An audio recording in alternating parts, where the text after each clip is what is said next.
spit that wise intelligence. These other rappers spit irrelevance, but I ain't effing with y'all, I'm being celibate. Cause ever since I touch a mic, it's been heaven sent. Lyrically spiritual, I told the devil to hell with it. I'm holding on to my soul and never letting go. Take another route than the crossroad. Handle my own with my crown and my throne. I'm in boss mode, and I don't really care about friends cause I lost those. Leader of a new era, the vision is clearer. Before I go to the sheet, I'm looking in the mirror and starting with the man that I see in the reflection that's living in sin, but yet striving for perfection. This is 101 with the flesh versus the enemy. Demons think twice before they ever try to enter me and be the entity beyond to infinity. Say hello to the clear channel enemy. That's me. Welcome everybody to the Search Engine International. How you doing? How you doing? All right. Very nice show packed up for you tonight. I want to say greetings in the name of the Most High, Bashim, Yeshaya, Rawchaa. All right, I want to welcome all the new listeners joining us from all over the world. We have some new listeners tuning in from as far as Cape Town, South Africa, as far as Australia, Darwin territory, up north. So the show is really getting out there, and we're seeing it grow. So thank you for all the without you this wouldn't be possible. All right, our guest tonight is Dr. Umar Johnson, and he'll be joining us in about 10 minutes, about just over 10 minutes. He'll be here. All right, I just wanted to make a few announcements for you. We're pleased to let you know that the GOCC network is up and running. We have 6 members so far. There we have Organo Gold, organic coffee distributors. Also we have Save Gas and Money.info, a money saving fuel product. We also have Just Everything Natural, 100% natural body care products. We also have custom designs by Sister Riri, custom made Bible covers, meat trees, and more. And also the latest addition to the GOCC network is Moreno Studios, professional photography and video services, and also Truths Oils, affordable healthy oils, soaps, and lotions. All of which you can find on the GOC website. That is www.gatheringofchrist.org. That is www.gatheringofchrist.org. If you've not been to check it out, please go. You can go and find it under the GOC network section, subheading businesses. If you or anyone would like to join, or if you know anyone would like to join, or just find out more information on it, just send an email to goccnet@aol.com. All right, that is goccnet@aol.com. All right, and Elder Rawchaa is in the studio with us as well. But before we go over to him, let me just play this quick track here, and we'll see you on the next side of this. All right, and this is a track I found a few days ago. Really like it. Tell me what you think. All right, you are listening to the Search Engine International. I'm your host, Brother Gajo. All right, Elder Rawchaa is here with us in queue. Let me go over to him. Hello. Shalom, brother. Shalom, Elder. How are you doing? I'm doing well. All praise be to the Most High. Doing well. Bless, man. Bless. All right. Well, our guest is gonna be in studios with us in just under 10 minutes. So while we wait for him, I was wondering if you had any announcements you'd like to make, anything you'd like to add before he gets here. Okay, first of all, I would like to give all praises to the Most High in the name of Yeshaya, and say hello to the brothers and sisters worldwide. And I hope to have tonight an informative show, along with bringing forth some poignant points that can actually bring our brethren together, regardless of background. And today we have the brother, Umar Johnson, Dr. Umar Johnson on, correct? Yes, Dr. Johnson. Yes, and it's a blessing to have him on. Brothers and sisters have sent mail and suggested that we have the brother on for a while, and so I'm glad he's on to bring the ideas that the Spirit have moved him to bring forth. And I think that this is a step in the right direction as far as conversation. And I guess the conversation today, or basically him coming on, bringing forth his ideas and what's the foundation of his ideas. And I heard the brother is starting up a school over there in the United States, so we're going to hear the insight of that and what he hoped to achieve with that. But the key point that I hope we get from this is, how is it we, a people from the same bloodline, have suffered the same atrocities? How is it we cannot come together on one accord with one ideology? What is stopping us? And what is the ideology, if not the Bible, we should come under? So I hope to get some insight on what is perspective on that. So that's just, that's getting the mountain for the beginning of the show or the conversation we'll have in a few moments, probably about 8 to 10 minutes from now. If you ask me what's going on, as far as the church is concerned, a lot of positivity. Yes. I spoke to Elder Gabar, yourself. We have Gabar in California, who's being established as an elder there, and uniformity and us coming together, having the brothers and sisters in white all over the earth, and having one doctrine, one understanding, and no level of separation or fragment amongst the church worldwide is our emphasis. So I thank the Most High for the participation, your participation, and brothers worldwide in getting this together. So that's what's going on there. And I think setting the foundation with order and respect and love amongst the body worldwide will open the door for this knowledge coming to the next level. So, and I think, matter of fact, I know the Most High will bless it, and the brothers and sisters will soon come together in droves concerning the truth. So we just have to prepare ourselves for that mass awakening that will soon happen. Also, I just want to put out there that I want to thank the brothers and sisters who have visited the website, gatheringofchrist.org, and a lot of work has been put into it. So I want brothers and sisters to go there and check it out, gatheringofchrist.org, to see the change in the work that have gone into it. On top of that, soon I'll be doing a daily column, probably not too intrusive or too much information going out at one time, but just every day or every other day putting up a column based on what the Spirit is showing us and the movement with the church itself and the ideas the Most High has given us on a regular basis. So that will be also up here on the gatheringofchristchurch.org. There's other things I wanted to go into, but I'll probably wait till after the guests to discuss it and open up the line to speak to the brothers and sisters out there. All right.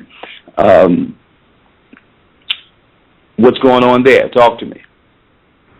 Well, Elder, just reiterating or just going back over what you said in terms of uniformity and order. We here in the UK, we've been implementing it, putting it in place, and the Most High definitely is gonna bless us with this. And our people for far too long have been looking for somewhere to go or something to be a part of that they can stand proud with. And we're gonna be that backbone, that foundation on which on which to grow. This coming Sabbath, most I willing, we'll be having a meeting down in the southeast London in the SE21 area. So if anybody listening in and would like to be a part of that gathering, just send me an email at gocc144uk@gmail.com. That is gocc144uk@gmail.com, and I can send you the details, and you're more than welcome to join with us. For a long time, we have been having problems. I wouldn't even say problems. It's just to find a building in the heart of London itself has always been an issue. You know, the most I opened up a door for us right now, and we actually found a building. We're gonna do our first gathering there this coming Sabbath in the heart of London. So if you want to be a part of it going forward with the church, send me an email. The dress code is all white. You understand me? I mean, if you can find a white top alone and that's what you have, don't feel no way, come through with it. But if you can get all white and be there. We're gonna start at 1 p.m. So come through for that. Send me an email, like I said, and we can take it from there. And I mean, what we have been doing, for those who don't know, we have been gathering just on the north side of London once every month. But most I willing right now will be able to have a meeting that can take place at least 3 times for the month, so people in London will be able to fellowship together every Sabbath, or at least 3 Sabbaths for the month, and which is a massive blessing, considering the size of the area. You with me? And that's where we are right now, going forward. And I mean, like I said, more people coming in, people waking up. We're still doing the radio shows on Peace FM. That has been a blessing. It's been the will of the Most High that we've been on the air for so long. You understand me? And we keep going, we keep bringing it. Well, it's definitely a blessing, and we're getting a great response worldwide from the brothers and sisters overseas, especially in certain areas like Australia. We're having a big response there, and a lot of people would like us to actually come visit there. And I know you spoke to me about this also. We definitely have to get down there and talk to some of the Aborigines over there, Reuben, that's suffering over there by the British oppression. Yes. And we definitely have to hit South America to the next level. You understand it, and wake up the brothers and sisters in South America. Some work is being done with Brother Kuda and others in Africa, but that's still not the level that we aspire, because that's really the last battleground. So we have to do something about Africa and getting the truth out there and get some level of awareness. I see brothers and sisters going out there in Africa, and they're talking about building a well and building all these different things and saying they're going to build a church. And they're towing the company line, but all in all, the brothers and sisters are ignorant over there in Africa to the vices of the Western world and their so-called charitable events, which are allowing Bill Gates and others to come in and wipe them out through eugenics and vaccines and all those things. And so we have to wake up the brothers and sisters there and have them aware of the devices when people come in claiming they're building a well or digging water and giving clean water. And we got to have a conversation about Africa in the near future. How is it that they claim there's no food and water, but every child there can get a vaccine and have their full vaccine schedule? I mean, they would rather have a hot meal than a vaccine. So we have to discuss that also. But we're gonna have a discussion on that very soon, and we're gonna have our brother from Kuda in South Africa come on and discuss how is it that every so-called star can go into Africa and build a well in a church and claim to bring some clean water, but yet nothing is really getting done, and the people are being destroyed exponentially on the highest level. It's like these charities are sheep's and wolves' clothing. So we need that discussion too. But without any further ado, I just want to say shalom to all the brothers and sisters. Hello, worldwide. It only means peace. And I'm going to turn it over to you, Gotch, and I'm sure we're going to have a nice show today. I think our guest is now available to us in the queue at this time, right? Yes, he is. All right, everyone. Okay. If you are just joining us, you're locked into the Search Engine International, and I'm your host, Brother Gaja. With me is Elder Rawchaa. All right, our guest tonight is Dr. Umar Johnson, who is with us here in the studios. Hello, shalom. Hello, Dr. Johnson. Shalom, my brother. Good afternoon. Thanks for having me on the show. How are you? How are you doing? All is well. All is blessed. No complaints here. All right, man. That's good. All right. I'll be your host today. My name is Gaja. Also co-hosting with me is Elder Rawchaa. So, okay. Let's hope to have a blessed show. And what I'm gonna do now, Dr. Johnson, is I'm gonna give you the mic and allow you to just introduce yourself to the listeners worldwide and let them know who you are. Someone already familiar with you and your work, and some of them aren't. So just if you can just take a minute and introduce yourself, and then we can get into the show. Sure, no problem. My name is Dr. Umar Johnson. I'm a doctor of clinical psychology. I'm also a certified school psychologist, as well as a certified school principal, and I'm also a political scientist. I hold 6 degrees. Not that that's important. I only put that out there so people can understand that when I talk about the miseducation machine and the psychiatric machine, which are being used as wars against African children, they know that I come with the expertise and the training and the background and the experience to talk on those issues. I am a Garveyite, a Pan-Africanist. I'm former Minister of Education for Marcus Garvey's Universal Negro Improvement Association, which will turn 100 years this summer, July 20th of 1914 to July 20th of 2014. I'm also a blood relative of the great abolitionist and freedom fighter, Frederick Douglass, who is a great-great-great-great-grand uncle and cousin of mine. I am author of the best-selling book, Psychoacademic Holocaust, The Special Education and ADHD Wars Against Black Boys, which can be obtained on my website, drumarjohnson.com. I am also in the middle of a crusade to build a Pan-African school district for our children, the Frederick Douglass and Marcus Garvey RBG International Leadership Academy. And at this time, we're trying to acquire the historic St. Paul's College in Lawrenceville, Virginia.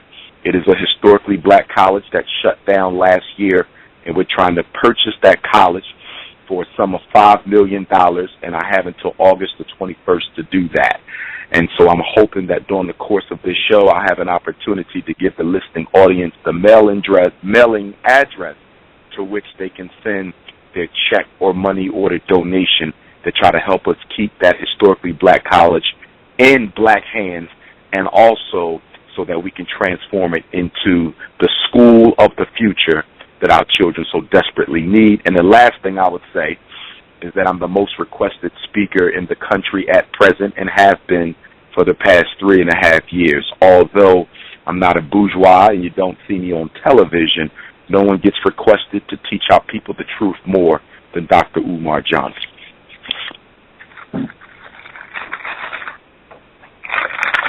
Okay. All right, Doctor. Thank you for that. Thanks for that introduction. As the show goes on, you'll be able to probably speak more about towards the school. All right. Well, just to let you know, just to give you a quick introduction on who we are. We are the Gathering of Christ Church. Okay, one sec. Yes. Can you hear me clearly? I'm getting some feedback. Yes, I can hear you. Okay, Elder Rawchaa, can you hear me clearly? Are you there? Yes, I can hear you. It just sounds like something in the background, like paper, or I don't know.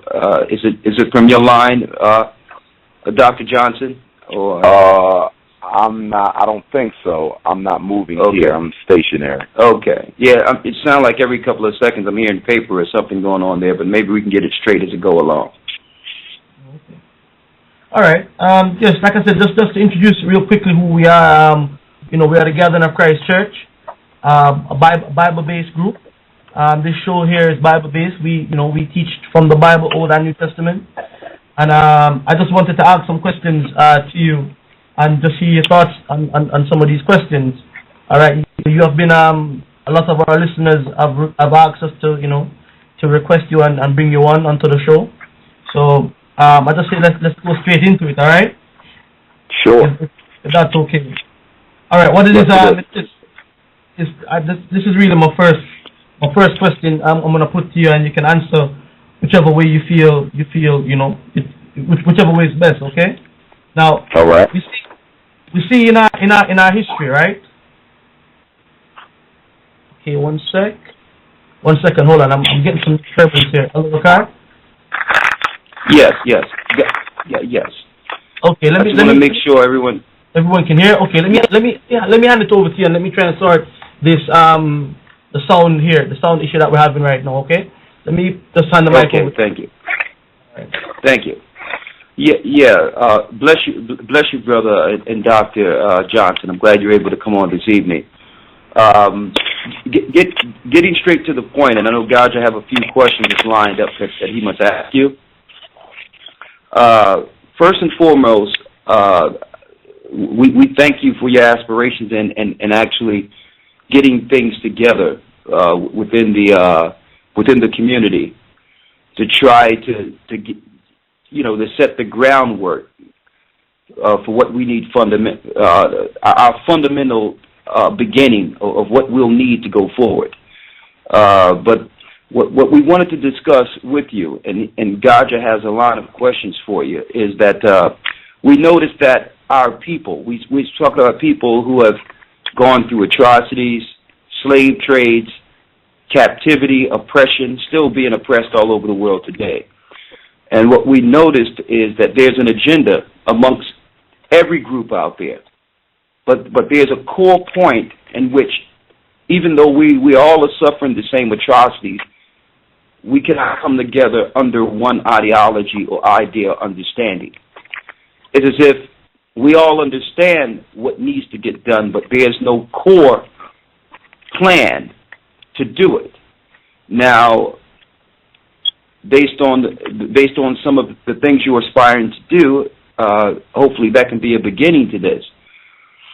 But we want to get to the core issue why we can't come together, and then if we were to come together, what would we come together under? So, and I'm not speaking just of black people per se. There's others who are suffering, people of color that are suffering under this imperialistic Western world construct. So how can we come together, and what would we come together under? And I wanted to just preference that before we go in, so that when the questions come out, that we can come to some type of educational consensus and spiritual consensus together by the end of the show. That's our objective, so you can understand. We don't want to turn this into some type of. We understand that there's certain ideas we have fundamentally and belief and core foundation that we believe is the key that have been ignored. And I'm sure you see things also, and others who see things the same based on the ideology that you ascribe to. So hopefully we can come to a mutual consensus to why we all can't come together, even though we're suffering the same atrocities within the earth. Why did we fall? How did we fall? And if we ignore that part of it, it's going to be quite tough for us to come together when we don't know from whence we fell. So these are the ideas we're putting out there this evening, and hope to get some answers and a mutual consensus by the time the show is over. So I wanted to put that out there just to preference that for us, okay? Okay. All right. All right, GOCC, you have the floor, brother. Okay. First, I would say that one of our great master teachers, who's now an ancestor, Dr. Chancellor Williams, he wrote several great books, but one of them, my favorite, or should I say I think probably the most relevant, was The Destruction of African Civilization. And in the early pages of that book, he lays out in very plain language that the self-hatred that we as African people have for one another predates the European invasion into Africa, which is to say that we have always had an issue of getting along with each other, which allowed other outside forces to come in amongst us and disrupt our plans and our culture and our society. When you ask the question, what makes it so difficult for us to come together, I could narrow it down to two words: self-hatred and disinterest. The Honorable Marcus Messiah Garvey said that African people were cursed with petty differences. He said if we didn't have a reason to fight, we would invent one. And interestingly enough, many of the identities that we fight over are all superficial in nature, most of them. They are things that you choose to identify as, but can be changed tomorrow if you so desire. So not only are we fighting, we're fighting over cosmetic identifiers. Slavery, greatest success, was to teach the victim, African people, how to work against its own best interest without even being paid or forced to do so. Black people have been operating on remote control mentally for 150 years. And that remote control that many of us have psychosurgically implanted in our subconscious, not materially, but mentally and psychically and politically, has motivated us to destroy and disrespect and disrupt anything that is progressive in our own best interest. When we talk sarcastically and symbolically about the Willie Lynch chip, we're talking about the conditioning that black people have had wrought against us for the past 500 years that has us operating on someone else's paradigm, has us thinking and interacting with each other on someone else's paradigm. So although biologically we are African, psychologically many of us are European. And it is this menticide, is this mental psychosis that keeps us from being able to come together and work in our own best interest. Now, the other issue is this. Honestly stated, and I'm going to be very honest, most of us, male or female, and elder, who claim to be about the collective benefit of are not really interested in doing the grunt work necessary to bring about a resurrection of our people. Most of us have reserved ourselves to only engage in intellectual discourse, to engage in historical masturbation, to engage in cultural brainstorming, and to participate in symbolic Africanist celebrations and programs. We don't do the work. Only one out of every 100 so-called conscious African-centered, revolutionary, activist-minded people, whether they be Pan-Africanist, Black nationalist, Hebrew, Moor, Nawapian, God and Earth, Christian, Muslim, Jehovah's Witness, regardless of the ideology, most of us are not workers. We are only talkers. We are thinkers. We are philosophizers. That's what we do. And all of that is necessary. But the only purpose of philosophy is to guide one's work. The only purpose of ideology is to serve as the foundation and mental structure for the physical labor. That is to say that the intellectual side of our existence is only to prepare for the structure of the actual physical undertaking. But we have got totally trapped into the thought and the analysis. That is to say that 99% of all conscious community behavior is mental. It is the lectures, it is the documentaries, it is the interviews, it is the book writing, it is the trips to Africa, which is important. I don't want to reduce the significance of those activities. They are required. They are necessary, but they are not sufficient. At the end of the day, our progress is going to be based on what we do, not what we say. What we become, not what we believe. And until the conscious community frees itself from this intellectual prison that has our hands tied behind our backs, but our mouths constantly yapping, we won't get anywhere. That self-hatred is a very big issue. It is the elephant in the room at every meeting. It is the elephant in the room at every discussion. It is the elephant in the room at every lecture, at every radio interview.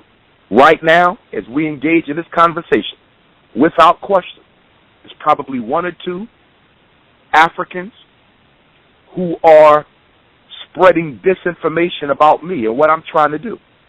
This is what we do as a people. We destroy and we disrupt. It's what we do. And if we want to eliminate that behavior, we have to raise up a revolutionary generation of youth. My focus is on the youth. The adults, some of them can be reclaimed, some of them can be rehabilitated. But as a psychologist, I'm telling you that it is wishful thinking to believe that we can save every last adult African. Many of our people have been brainwashed beyond a point of resurrection. Many of our people have been infected with the worst degree of self-hatred possible and are, as a result of that, no good to anybody. So we have to find all the salvageable adults that we can find, but we have to focus on the youth. Those under the age of 25 should make up the bulk of our focus, our attention, and our resources. And that's the primary reason why I'm endeavoring to build the Frederick Douglass and Marcus Garvey RBG International Leadership Academy, and that's why we're trying to possess ourselves of the St. Paul's College in Lawrenceville, Virginia, for that purpose, because we need an institution, we need a place where we can be about the business of grooming and socializing and educating and raising an entire new generation of African thinkers as well as nation builders to pull our people out of the condition that we are in. Operational unity, my brothers. Operational unity is the buzzword. We don't all have to be under the same ideological umbrellas. We don't. I can organize with a brother from the Nation of Islam. I was just with the Nation of Islam in Boston. Shout out to Brother Randy, Brother Mark, and everyone else at the Boston Mosque. I can work with my Guys and Earths brothers. I can work with my Hebrew brothers. I can work with my Nuwapian brothers. I can work with my Asor Aset brothers. I can work with Christians. I can work with Sunni Muslims. I can work with anybody as long as we share the same principles of trust, reciprocity, transparency, sincerity, and commitment to the well-being of our people. Regardless of ideology, we all need food. Regardless of ideology, we all need health care. Regardless of ideology, we all need jobs. Regardless of ideology, we all need clothing and homes. Regardless of what we believe, we are all human beings, member of the same African family, and we should be able to put our ideological differences to the side long enough to get something done. And when you find someone who is not willing to put their ideological differences to the side, it's normally because they're not interested in doing the work that operational unity will foster. Okay. All right. Can you hear me, Dr. Johnson? Can you hear me? Yes, I can. All right, man. Yes, I mean, linking into what you're saying right here, kind of like bringing me into the line of questions I wanted to which I wanted to ask, because yes, you are right. You are right. Is that there is large self-hate amongst us, You know, and like you said, there's disinterest. You know, a lot of people is all talk and no action, but you know, there's something here that I wanted to put to you and get your take on it. All right. Now, yes. Let's go back to unity then, right? At one point in time in our history, all right, as black people or black people enslaved, you know, our foreparents going back couple centuries back maybe. At one point in time, all of them had a biblical foundation and belief, a biblical understanding, majority if not all, right? Now we know according to history that the people in the Bible are black people or people of color. Why is it that you think that when a man starts, when our people start looking for black consciousness, they go outside of the Bible, when the Bible is predominantly, if the characters of the Bible are black? What, you know, talking about unity at the beginning, because it was all on that unity. We all were Bible people who believe in the Bible at one point. And like I said, when we start looking for a black consciousness, we go outside of the Bible when the Bible is all about black consciousness and black history, if you understand what I'm saying. Okay. Well, a couple of things. One, we do have to keep in mind that there was a time before the Bible, which is to say that there was spirituality in Africa and Nile Valley culture before the Bible. And so I think that for a lot of our people, not disrespecting those who actually ascribe to a biblical approach to spirituality, many of our people are looking for the origin of African spiritual heritage, which will take them beyond the Bible, beyond the Quran, beyond almost any of the manuscripts that we use. I mean, even if we look at biblical history, you know as well as I know that the Bible was handed down through word of mouth for almost 200 years before it was ever committed to writing. And even after it was committed to writing, just like with the Quran, there were additions as well as omissions. So in terms of authenticity, some people would take issue with it because it has been used historically, you know, as a weapon of warfare against people. Now, you have to separate the Bible as a spiritual document from the Bible as a political document. And I can respect anyone who uses the Bible as a spiritual document. I'm a descendant of pastors. I have an uncle who's a pastor.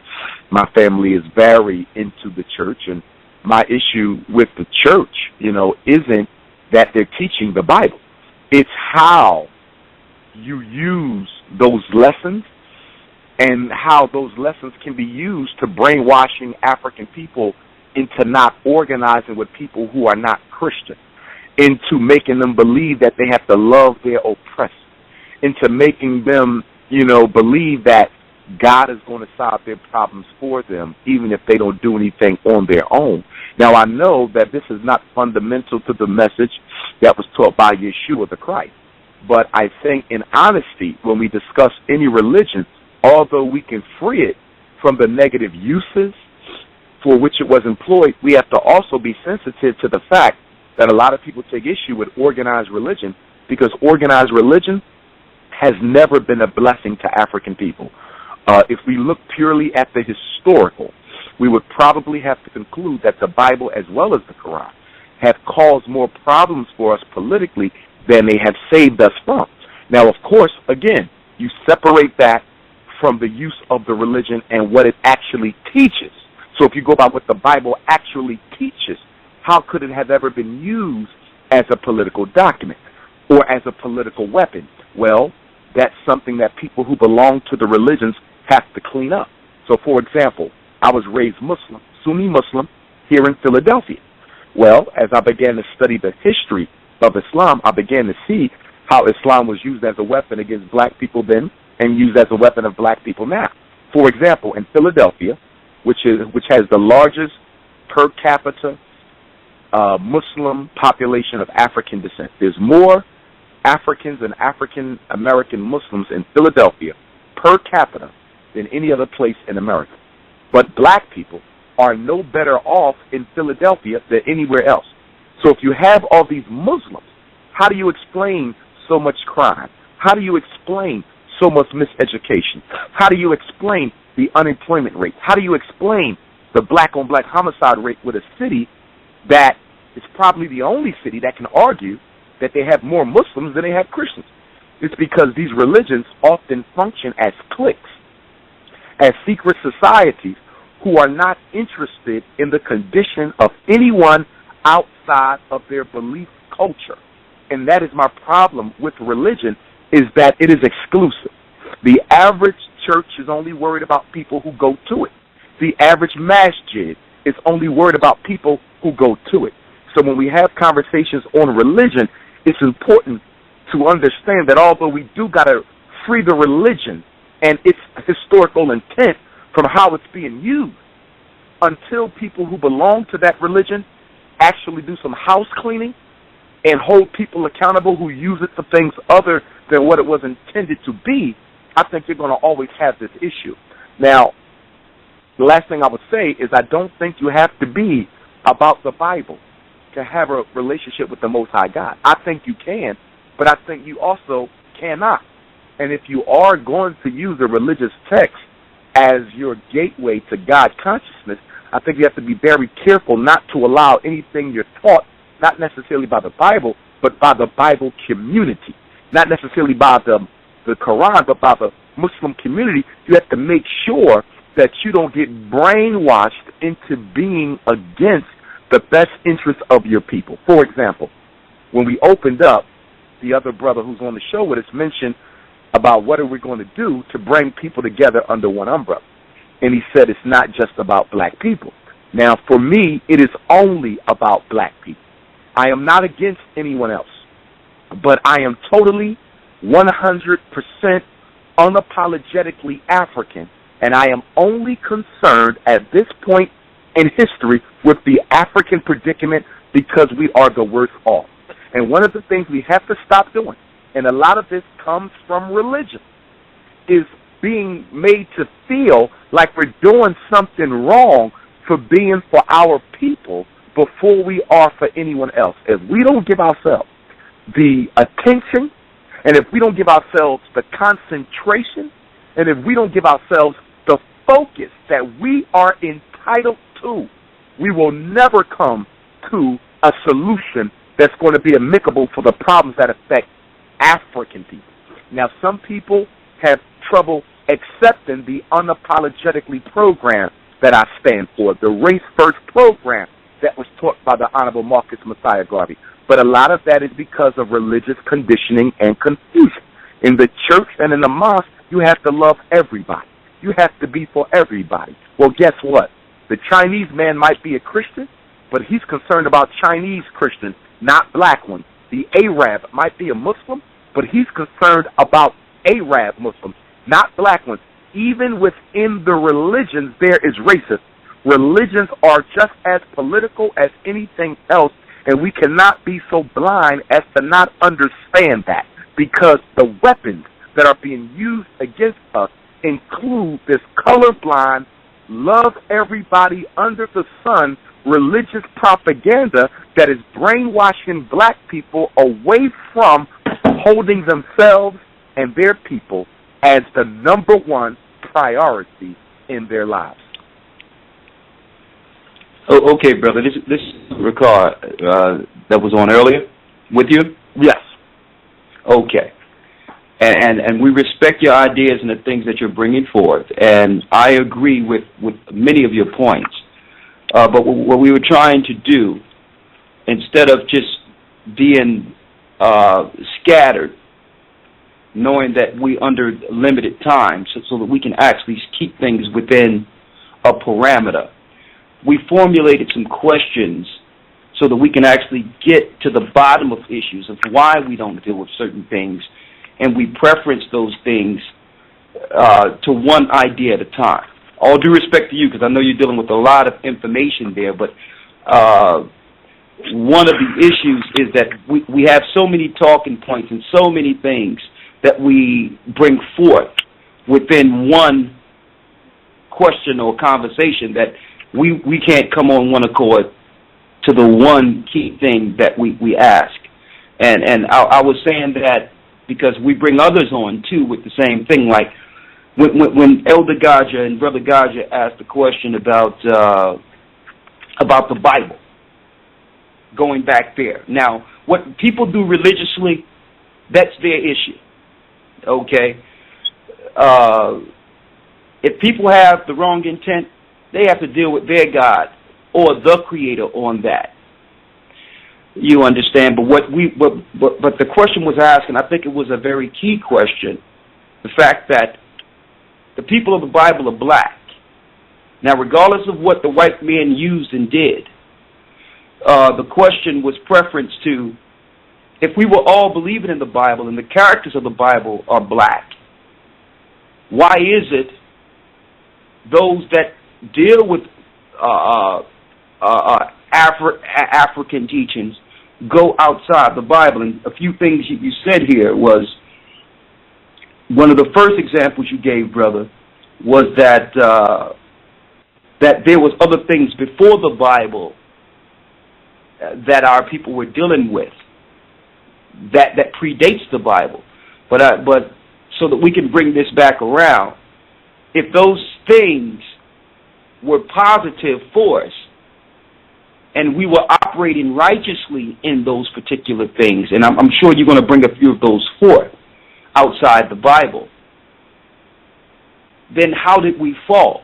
Like, what was we following before the Bible? If we're going to say that, okay, move the Bible to the side based on what organized religions do and all that, if people have the wrong intentions on doing things, they're going to do it regardless of what. But we just, starting off just strictly with the Bible, we wanted to ask, why did we as a people walk away from the Bible? Not what the white man is teaching and not what the religions are bringing forth. Because when I see the Bible and read the Bible, it's clear in principle. It has nothing to do with what the white man religions are doing. It's clear concerning our fall and how we feel as a people. And it points out the white man who have done things against the black characters in the Bible. So what I'm asking you is 2 points. Why is it that we go outside the Bible? And if there was something before the Bible, we're giving you the floor to tell us what it was. What was it? What was the... let me make it short so that we don't go around. Let me make sure we get the answer that we're looking for here. When I go to the Bible, I see laws, statutes, commandments, do's and don'ts. I see a judgment for what happens if you don't follow certain laws. Homosexuality and lying, stealing, killing, adultery. All the things that the universal law says we shouldn't do is actually in the Bible. So the same way I can go to the Bible and point to that and say, well, don't do that, don't do that, don't do that. What was we using before the Bible? What was our constitution? What was our religion? So what we're doing now is, since you have the floor as a doctor and giving us key information on how we should come together, now we're going into the Constitution or the history of what we were dealing with before there was a Bible. So we need you to actually move the Bible out of the way for us real quick and take us back to that religion that we were following in Africa. Take us back to our law. And what was the name of it? And give us that real quick, if you may. Okay. Well, first of all, I would say that I did answer the question, and I didn't go around it. Second, I would say that it's important to understand that there's no law in the Bible that was not there before the Bible. From an African cultural historical perspective, the Bible is a plagiarized book because nothing in it is original. It's simply borrowed from the spiritual cosmology that predated it. If you look at the laws of Moses, the Ten Commandments, those were borrowed, from more than 142 positive confessions that come out of the Nile Valley spiritual code.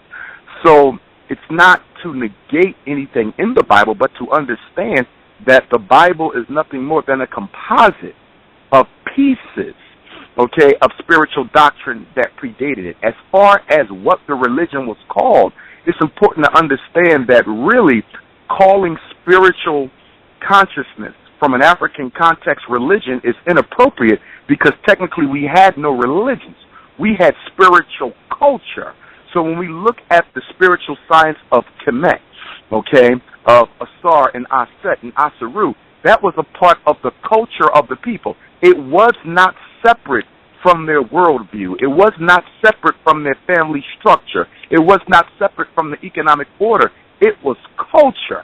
So there was never a separate religion. So when you're born into the culture. You don't have to get baptized. You don't have to take a shahada. It is just a part of who the people were.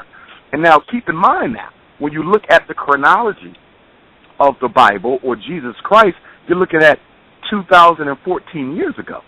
Okay, that is really very late in human history.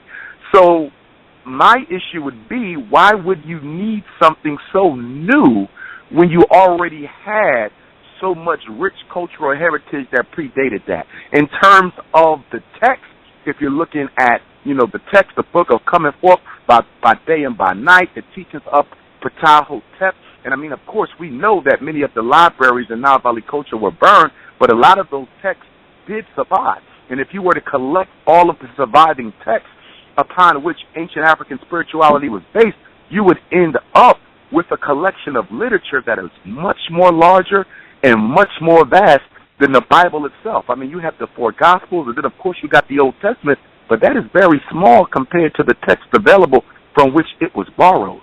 So the issue is not to say that the information in the Bible is incorrect. Much of it is correct. There's also a lot of incorrections, too. So, for example, in the Old Testament, in some certain translations of the Bible, it talks of the Jews having built the pyramids. Well, that's impossible because the pyramids were built, before there was Jews on the planet.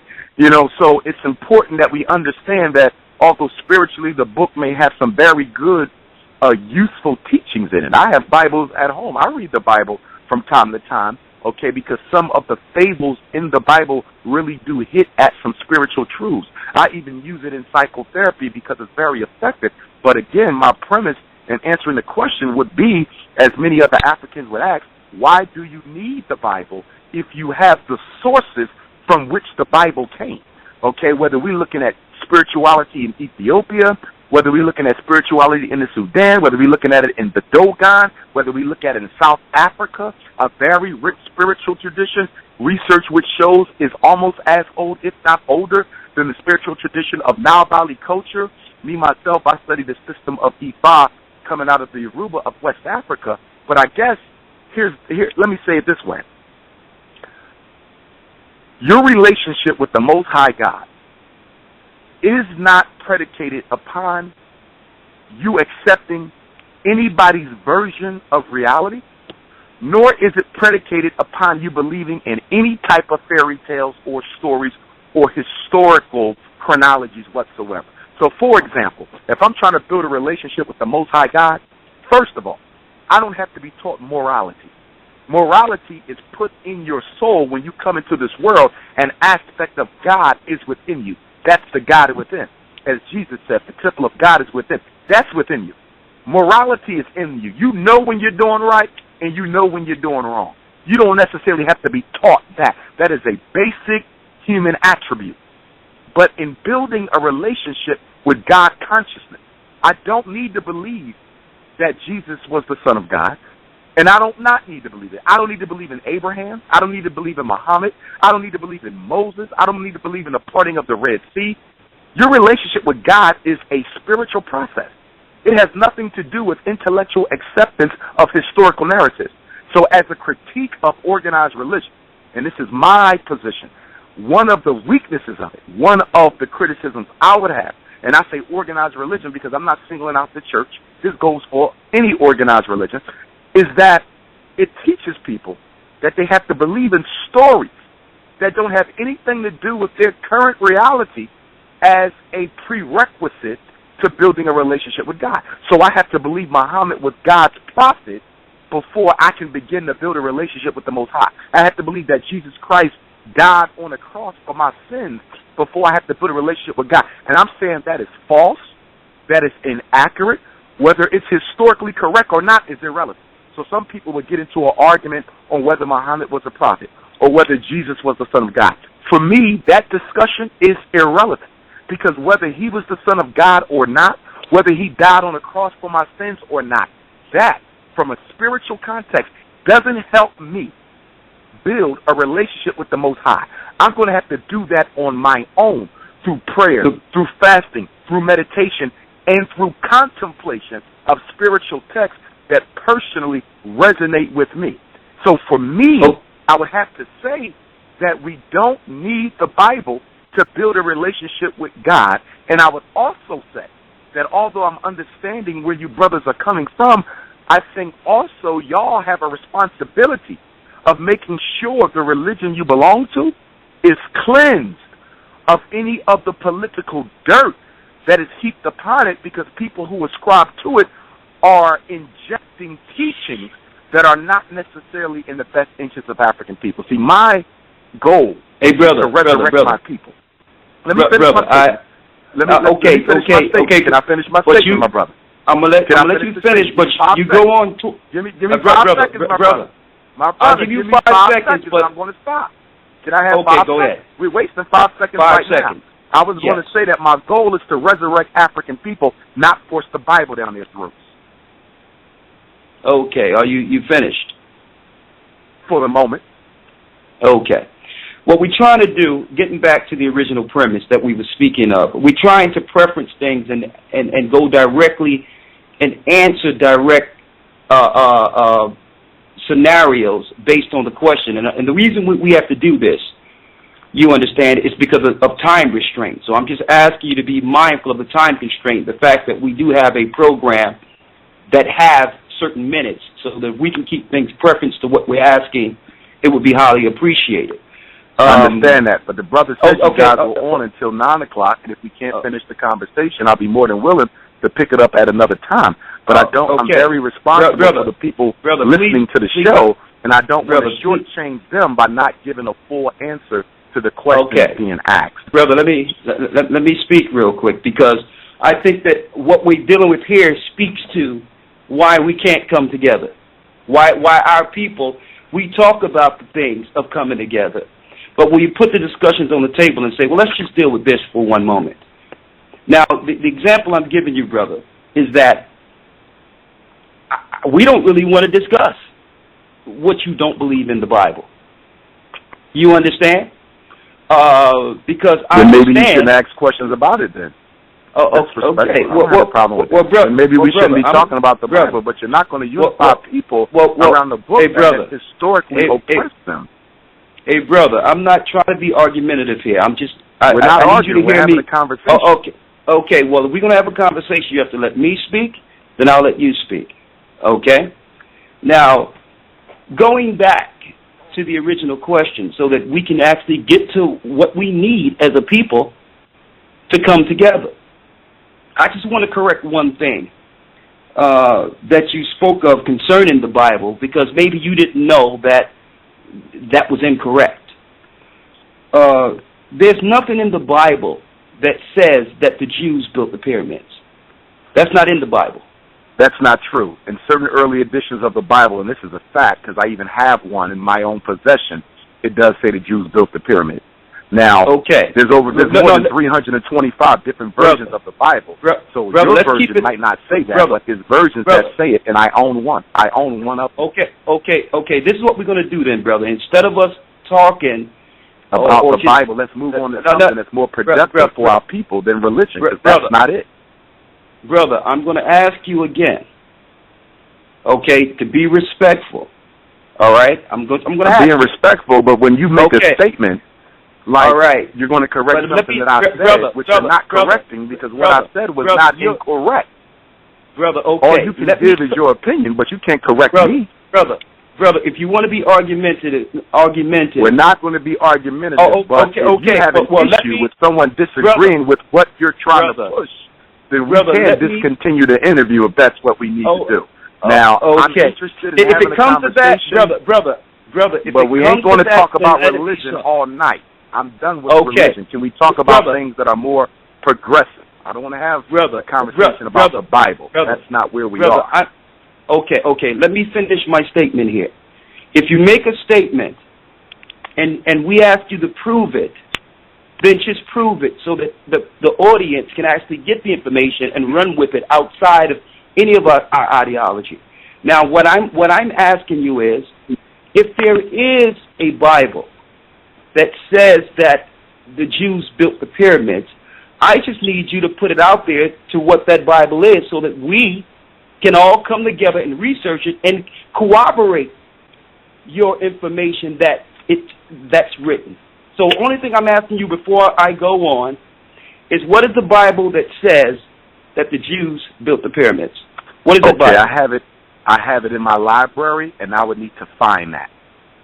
So you don't have that? That's not a problem. That can be done. I don't have it in my hand. It's in my library. Okay.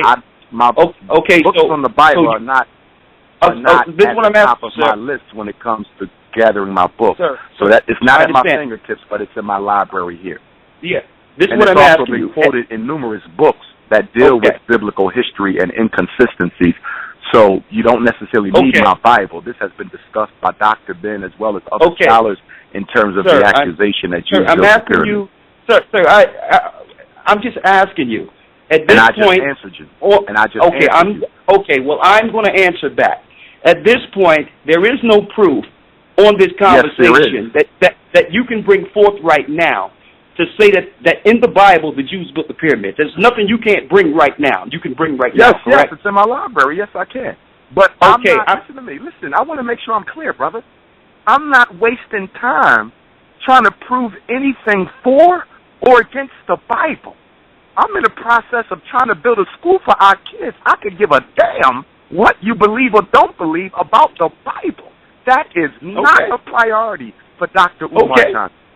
I will not be wasting my time on that, brother. I am so far beyond that. That was a 10th grade conversation. That is not a conversation I'm having at this point in my life. Thank you, brother. Thank you. I do not debate religion at 40 years old. That is played out. That's something we did in high school. I'm not doing that at this age. We should have been graduated from that. Sir, you will not bring black people together under religion, and you should know that. Mr. Johnson, I got that. Now let's go. The next point. The next point outside that. I need you to preference for the brothers and sisters what we were following in Africa. And what is that religion or what is that ideology? I just answered that in my last conversation. Religion did not have a name because it was not religion. It was culture. The worship of one of the first deities on earth was the worship of Ptah, P-T-A-H, and Nile Valley culture. Predates the Bible by millions of years. Okay. We didn't have formal religions that we got. That is an invention. That is an invention of invaders. Okay, brother. I'm just trying to... Are you aware of the Nicene Council, brother? Are you aware, of the Nicene Council? Sir. And in 325 A.D., when Emperor Constantine came into Nile Valley and kidnapped the African priests and priestesses and fabricated the Bible from the original African spiritual teaching. Hey, sir, that's fine. What I'm going to ask you now, you answered. I got a quick question for you. I got a quick question. Sir. No. I need to ask you this. I need to ask you this to determine whether or not we need to go on. No. Mr. Johnson, don't ask me anything until... Are we going to be discussing anything other than your Bible? Yes. Can we get to that? I'm not interested in religious conversations, brother. I'm really not. Sir. I'm going to say something. Is that good? The Bible is 2,000 years old. Sir. Or 2 million years old. Can we talk about something other than the Bible? Get him out of here. Gotcha, get him out of here. Get him out of here. Get him out of here. He's gone. All right. Here's the point, brothers and sisters. And I just wanted to make this clear for everyone. Trying to give this brother an opportunity to bring forth what he believes and what we should come together under. All right? This wasn't a point of arguing. We weren't going to talk about the Bible. We was just prefacing a conversation to say, Well, listen, if the Bible is not the answer, give us the answer. It's not an argument about the Bible. Just give us the answer and we can start there. How can we have a school and raise money for black Africanism awareness when there's no fundamental understanding on what we should follow? What is the information? So the brother began to talk around it because there is no answer outside of the Bible. There is no answer. No matter how articulate you can put together what your ideas are and what you believe. And one other thing that I'm seeing is that I'm sure, and I'm almost positive, brothers are afraid to bring out exactly what they're following and the gods you must worship to follow them. For instance, the question was crystal clear that Elder and Brother Rawchaa asked. The Bible is a book of color and people of color. How is it we left the Bible and went to something else? That was a straight question. It wasn't an open door to attack the Bible. It was just give an educated, if you're a doctor, it was for you to give an educated reason to why our people should not follow it. Period. And say, well, listen, this is what I know. Not there's 300 Bibles and one of the Bibles I have in my library that I can't find right now says that. And then being a doctor, bringing forth proof, you should bring forth the proof so that you can guide our people into the right direction. If someone asks you a question, being a doctor or someone that's educated, you bring forth your strong reasoning, you bring forth the truth and let the truth stand. And if there was a Bible that said that the Jews built the pyramids, we would be open to hear and see that. But we know it don't exist. So, really, this discussion, brothers and sisters, was actually going outside the Bible. We was going to get away from the Bible after he gave his understanding to why we shouldn't follow it and just open the door to what we should follow.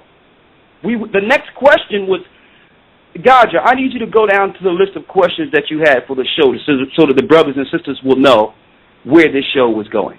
What was the next question in line, Rawchaa? The next question was, if black people were to come together without the white man's influence, right, what laws or government structure should be established and where would they come from? Now, brothers and sisters, I need you to hear that question clearly. That question has nothing to do with the Bible. The only reason we preference the Bible from the beginning is because that's what we believe in. And if this brother had proof that we shouldn't follow the Bible, this could have been the form in which he could approve, in which we would look for alternatives if there was. But we know that they skirt around it because they cannot really prove that the Bible is wrong. And here it is. Rawchaa, I need you to ask the second question again. If black people were to come together without the influence if black people were to come together without the influence of any other race, what? What laws or government structure would be established and where would they come from? What would be the laws in the government structure in which we would come together under? See, if we're going to come together, then we must have a rule of law to come together under. So outside the Bible, just if you want to move the Bible to the side, that's fine. But what is the government? What's the structure? Who are the people? How do we come together? They don't have the answer, brothers and sisters. They don't. See, and we were going to move the Bible out off the side, out of the way, and let him give us the government from which we would actually operate in. We just can't operate out of our consciousness and out of our mind and hope to build a government. That's not order or law. And the Most High God is not the author of confusion. Two cannot walk together lest they be agreed. That means no matter what the ideology is, he said he can get together with Nuwabics, Israelites, black consciousness? But no, he can't. Because in order for all of them to work in a collective, they must all have one ideology and one understanding that will benefit the whole.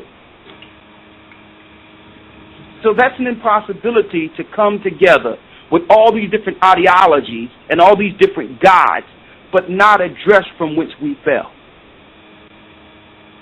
Now, when the brother was saying that we fell because of self-hatred, that's not good enough history for us. Because you have to show us where the self-hatred began and who brought it in, and what we were following that led to self-hatred. Where's that history? And obviously, so this brother, and there's another point I wanted to bring. That's fine, guys, because we're going to discuss this on air, because we gave the brother an opportunity, and he got defensive because we were just trying to keep it within the parameters of the questions. If you don't believe the Bible, that's fine. Show us what we should follow. Don't give us a 30-minute dissertation of what you're dealing with Islam and everything else. We didn't call you for that. We called here. We called you to get on the show to give us the answer so that we can come together under it, if it's true. Not to skirt and scatter and go all around the place, and not give an idea that we can all grasp together on this show today. And come together going forward. That was my hope.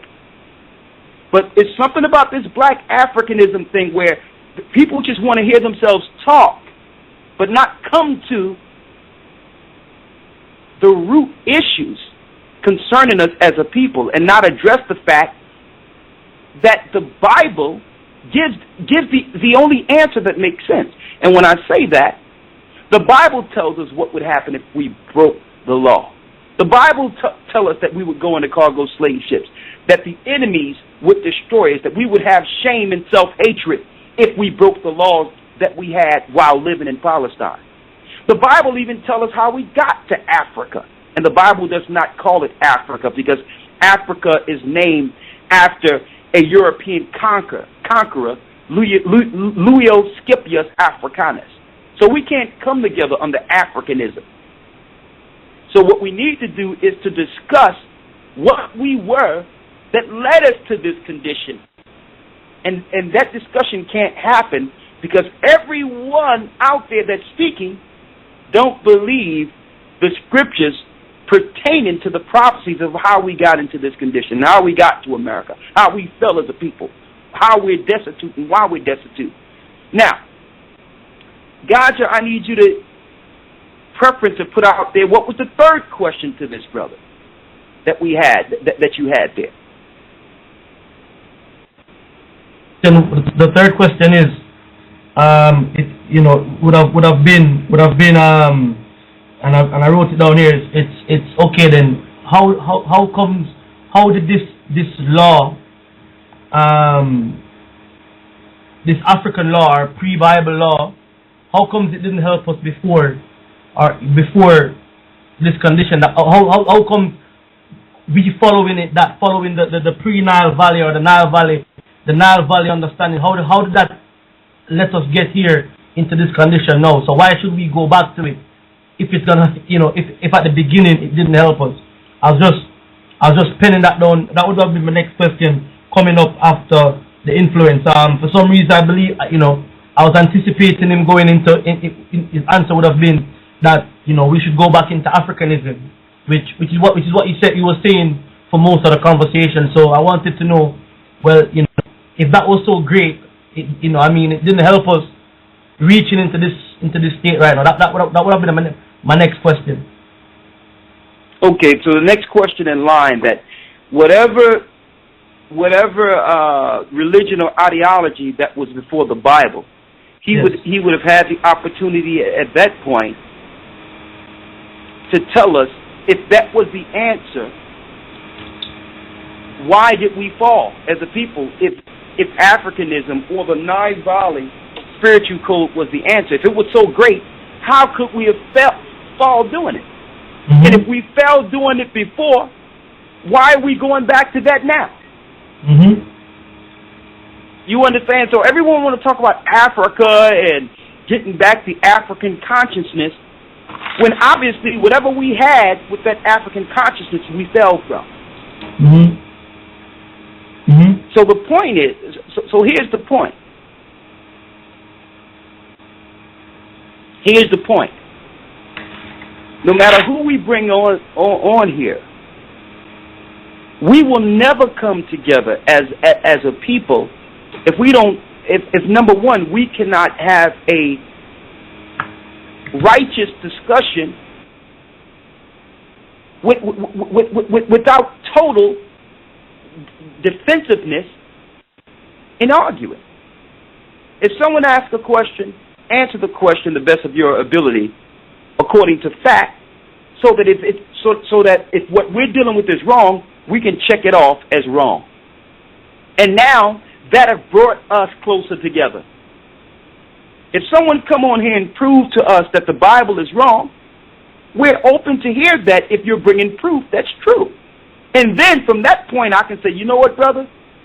I'm going to put down this Bible because you have something that we don't have. But no one that's trying to discredit the Bible can actually do it. No one. And see, and I use that example when I didn't ask the brother about what he thought was wrong in the Bible. He started bringing things forth. And he started just spewing rhetoric that didn't make any sense. One thing he spewed was, well, it says, here's a perfect example. This is what he said. Here's a perfect example of some of the discrepancies that's wrong in the Bible. That's just wrong. In the Bible, it tells us that the Jews built the pyramids. Now, that works if you're conversating with people in the hood that have never read the Bible. They'll just listen to that and say, well, yeah, that's wrong. But there's no place in the Bible that says that. And you know what? I've heard these brothers on YouTube spew lies after lies on the Bible that cannot be corroborated, and then claim it's in their library someplace. But they never open up the Bible or the book they're speaking of and go on YouTube and say, look, I have a Bible right here that says this, and I know this is wrong. So this is why we can't come together, because the only book from which we can actually point to our fall, the whole black movement is ignoring. The whole black movement. We can't come together under Africanism. Let me tell you, if Africanism was the way, then shouldn't the strength of Africanism be in Africa itself? They're still there and can't come together. They're still there and destitute and destroyed. They need us, children of slaves that have been took from Africa, to come back to Africa to help Africa. So if Africa was the way, why can't they come together? They're still in Africa. Because Africa is not the answer. Africanism have never been the answer. The answer is going back from whence we fell. I want to read this out of Scripture, out of the Bible real quick, because this is what those that are dealing with Africanism have ignored. 2 Chronicles 7:14 read this clearly. It tells us, 2 Chronicles 7:14 in the Old Testament, if my people, which are called by my name, shall humble themselves and pray and seek my face and turn from their wicked ways, then will I hear from heaven and will forgive their sin and will heal their land. Now mine eyes shall be open and mine ears attent unto the prayer that is made in this place. Let me read this again. If my people which are called by my name shall humble themselves. Now just relating to what the Bible is telling us here, there's a people of God that have a name. So that's an identifiable origin from which we can all come together. Why? Because the people that are called by the Most High's name are not just black Africans. You can't tell me that the North American Indians who suffered atrocities and millions of them were killed don't have the same plight and don't have the same scenario that we have. You can't say that the Taino Indians and others that have suffered by the hands of British imperialistic ideology and conquest don't have the same plight that we have. So the key thing in 2 Chronicles 7, it's telling us that, first of all, the people that are called by the Most High's name must humble themselves. We must realize we got in this condition based on our sins and our breaking of the law. And we must know who broke the law. We must know that we're the children of the people contained in the Bible. We must know that. Because now that's a point of reference in which we can come together and begin to pray together and talk about from which we fell and look at the laws in the Bible and come back to them.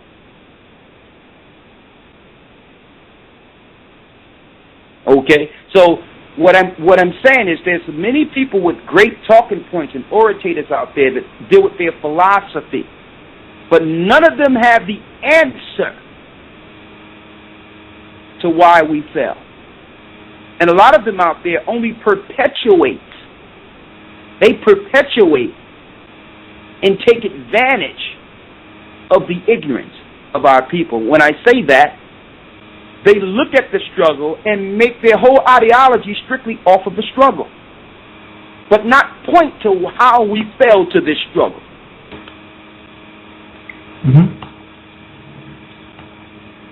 Okay?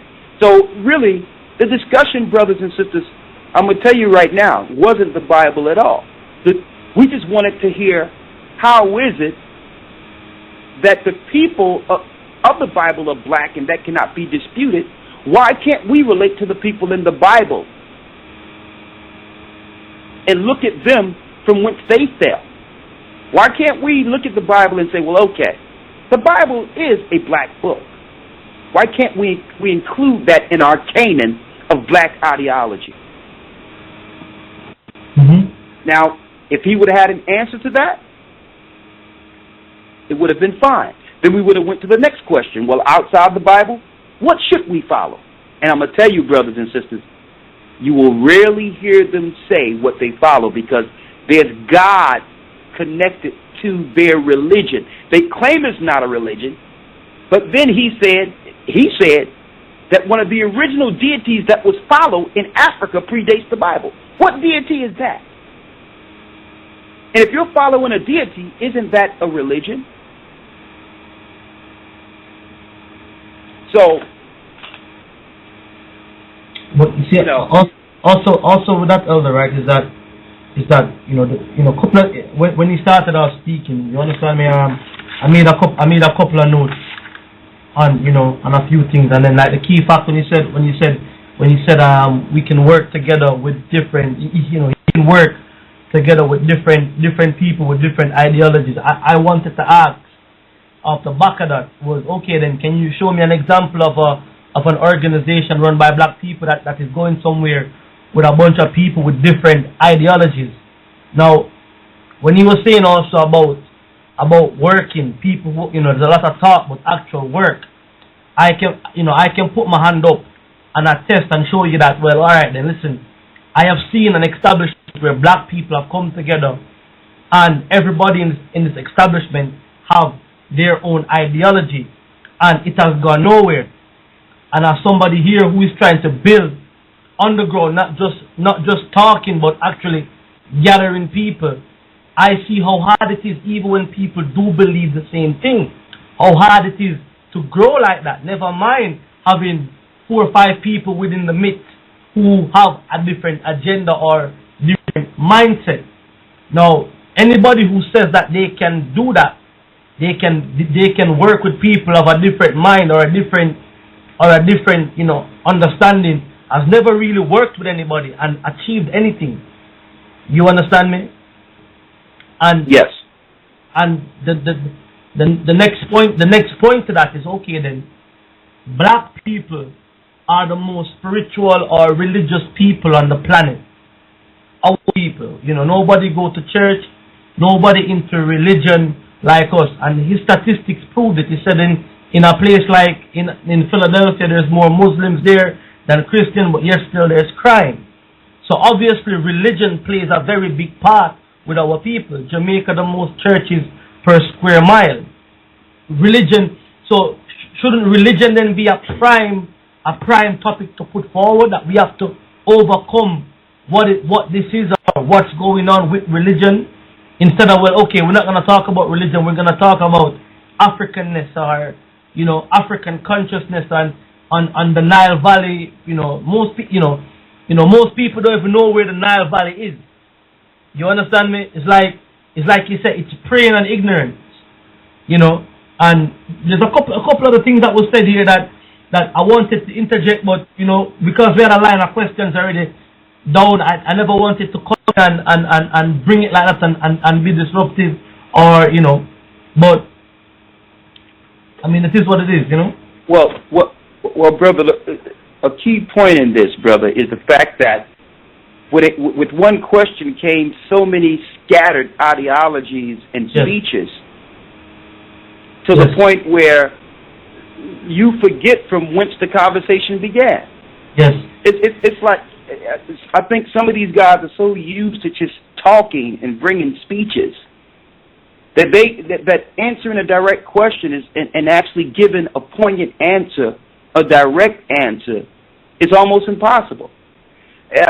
We didn't call the brother in to give a speech on the radio show. We wanted to find out why we can't come together as a people, and this is clear why we can't come back. We can't come because, number one, can we come together under Africanism?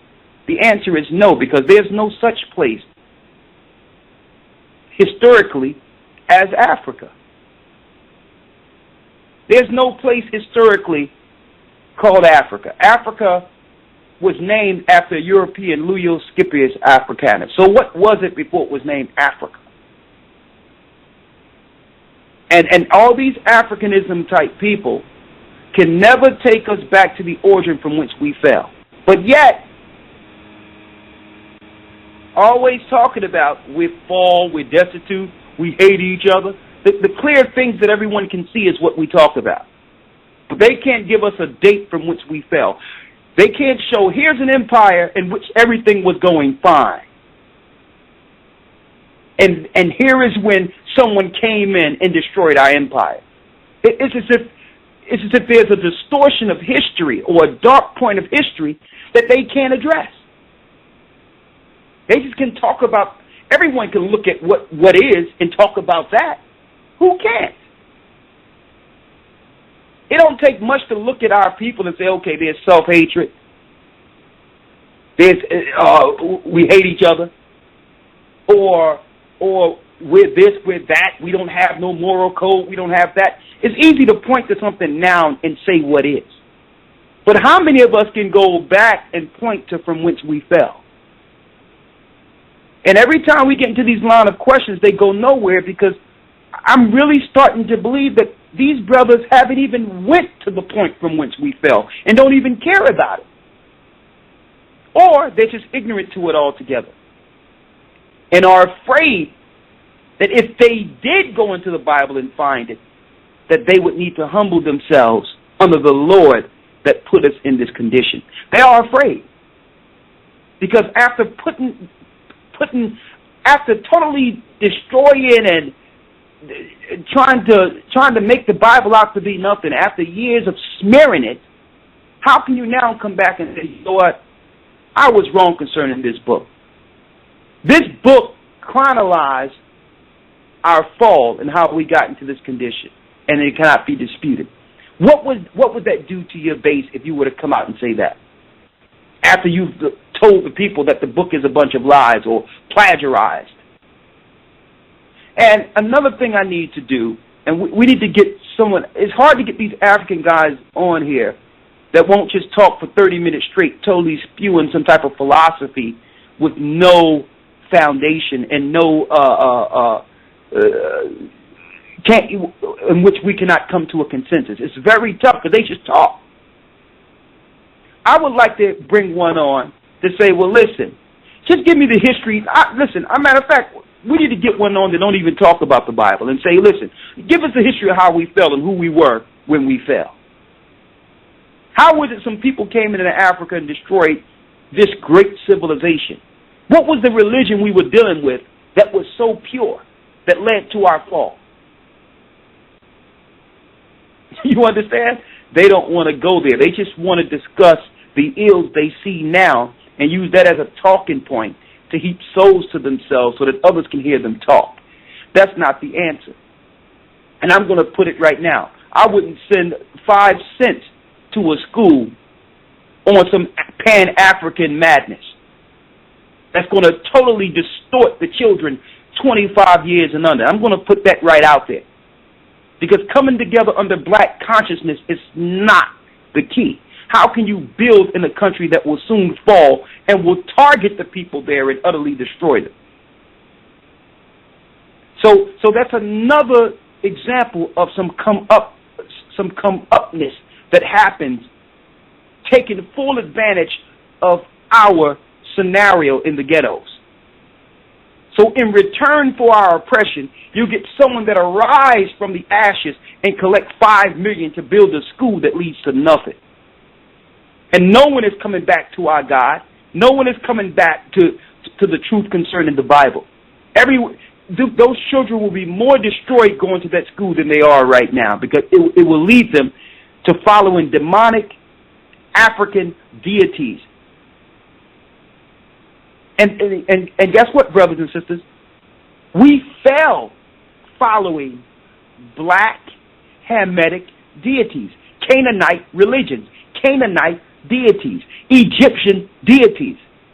This is why we fell as a people.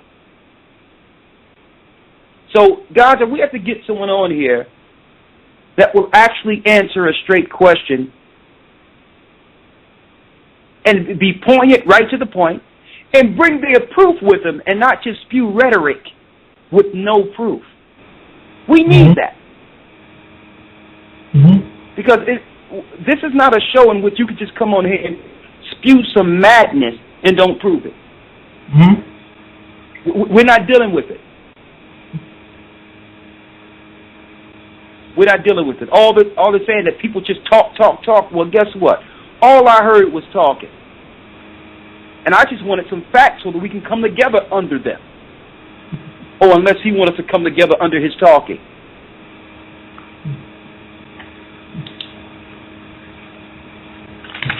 So I apologize to the audience because I thought the show would go different. I thought that we would get off the Bible and talk about something else so he can give us the core root of what we need to follow, but they don't have the answer.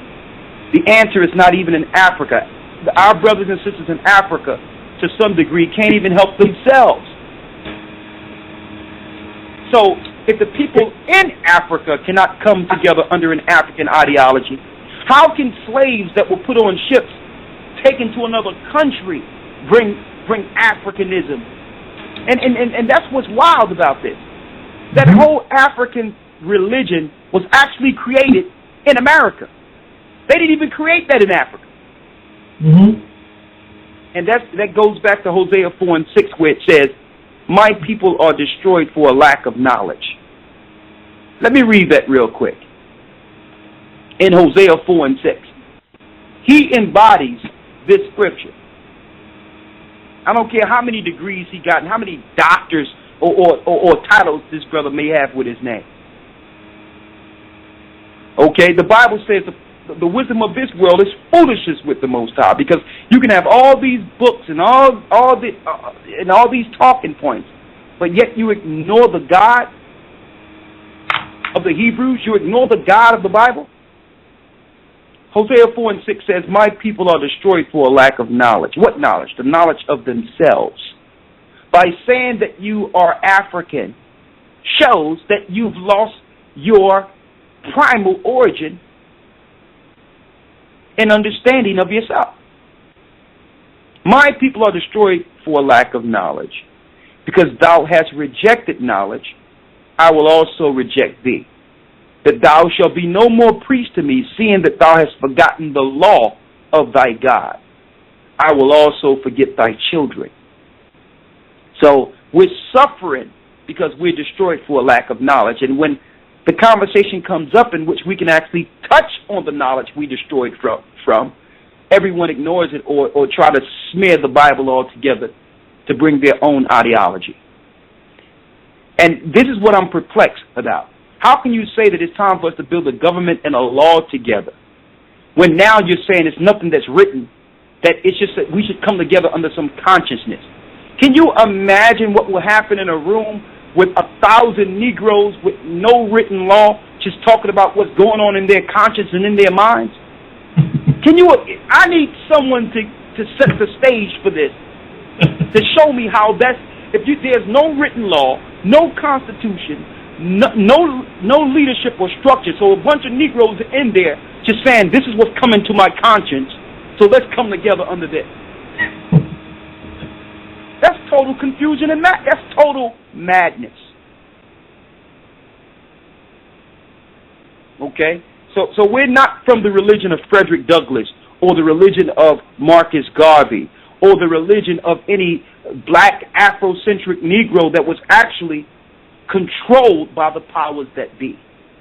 We need to come back to the knowledge of the scriptures. And I'm still waiting for someone out there to show and not say how the Bible is incorrect and have been plagiarized. I keep hearing this over and over and over again, but no one proves it. So, Azariah, we got a mission for you, Brother Azariah. We need you to get with someone from the Pan-African or whatever community outside of this brother, because this brother, he talks so much, he don't even want to have a discussion. Find someone else. And the point that's going to be emphasized when you find someone that's dealing with this black Africanism, we need someone to come on and say, well, listen, this is how we come together, and here's the blueprint of how we come together, and here's the law that we'll use to come together.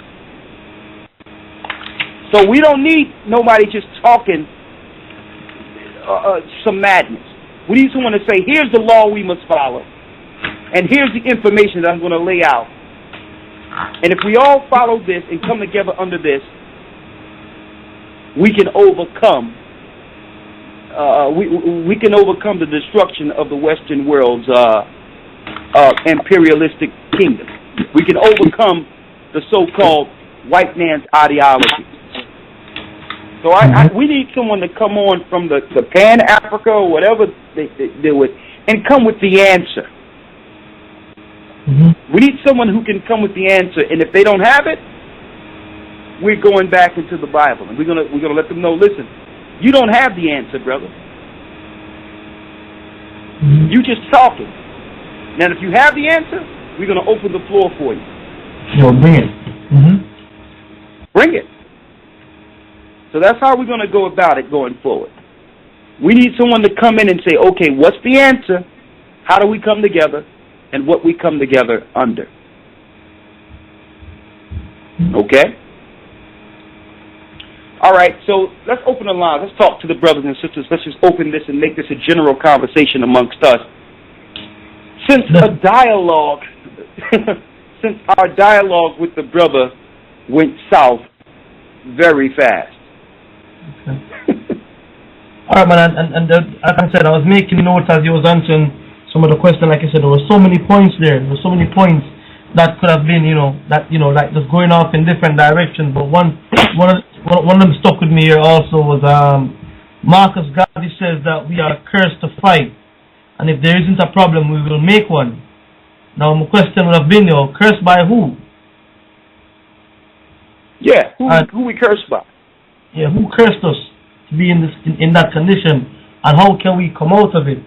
And like I said, not to go over it again, but we see this a lot. We see this a lot from the African, the so-called African conscious movement. You with me?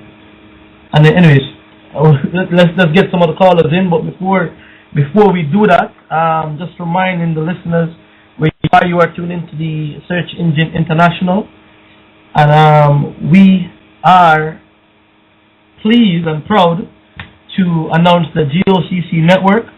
We have 6 businesses a part of it so far. We have Organo Gold, organic coffee distributors. SaveGasAndMoney.info on a money-saving fuel product. We also have Just Everything Natural, 100% natural body care products. We also have custom design by Sister Rere, or Riri if I'm pronouncing it correctly. Custom made Bible covers, trees and more.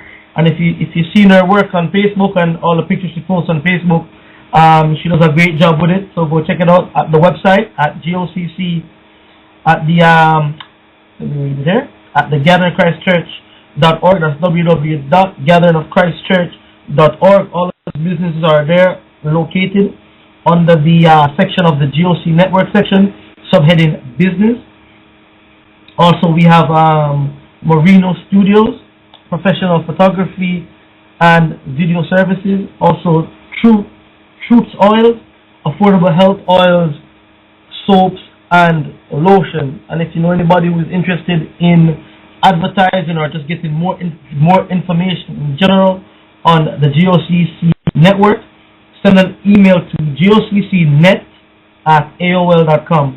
That is goccnet@aol.com. All right, and we'll open the line in just a few minutes after this. We're bringing the treasures of the earth to the people of the world. Amenez les trésors de la terre au peuple du monde. This is your day to shine, your time to win.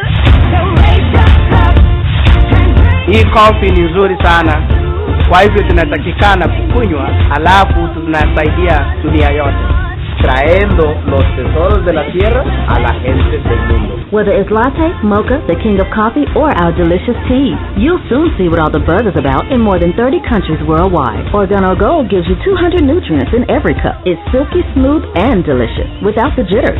Drink the healthier coffee. Visit our site today at oneincreasecoffee.organogold.com. That's the number 1, increasecoffee.organogold.com. Kwam Yasharala. Yes, everyone, welcome back to the Search Engine International. And I'm your host, Brother Gaja, with me is Elder Rawchaa. Alright, we're going to go straight into the calls. Alright, let's go straight there. Elder Rawchaa, can you hear me? Yes, brother, I can hear you clearly here. Okay, let's go straight there. We have Gabar with a question from the 203 area code. Also, before we take the call in, the numbers to call is 646-200-4309. That is 646-200-4309. We see the call queue pulling up. So you might have problems calling in. All right, and we're gonna ask that we keep the comments and questions down to a minute and a half, 2 minutes max. Okay. And let's go to the first one. We have Brother Gabar with a question. Shalom. Can everyone hear me? Hello? Yes. Loud and clear, buddy. You're live. Go ahead. Okay.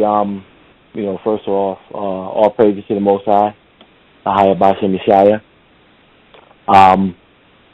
And shalom to you, Brother Rawchaa and Brother Gaja, and to the listeners. Shalom to everyone. I saw a class, listened to a class recently with Brother Rawchaa, going into putting on the armor. They made reference to the fringes, and I'd like to use that as an anchor for my question, so that folks, I asked the question before the last time I was on the show, a while ago, and people was under the impression that I didn't want to keep the commandments. But using that as an anchor, we see that during Christ, there's been some reformations, certain changes. I'm using the armor as an example, but also we see the Day of Atonement. We have to keep the Day of Atonement. That was somewhat of a reformation because Christ died for our sins, so there's no need to perform the 24-hour fast. I don't know if you brothers do it, but this is where I'm at. And I know the scripture speaks in Hebrews about the reformation. Matthew, the 5th chapter, kind of goes into some of those reformations. I wanted a little more clarity on Matthew, the 5th chapter, in really going into Hebrews about the Reformation in Hebrews, the 9th chapter, and what it's really all about and what it fully entails.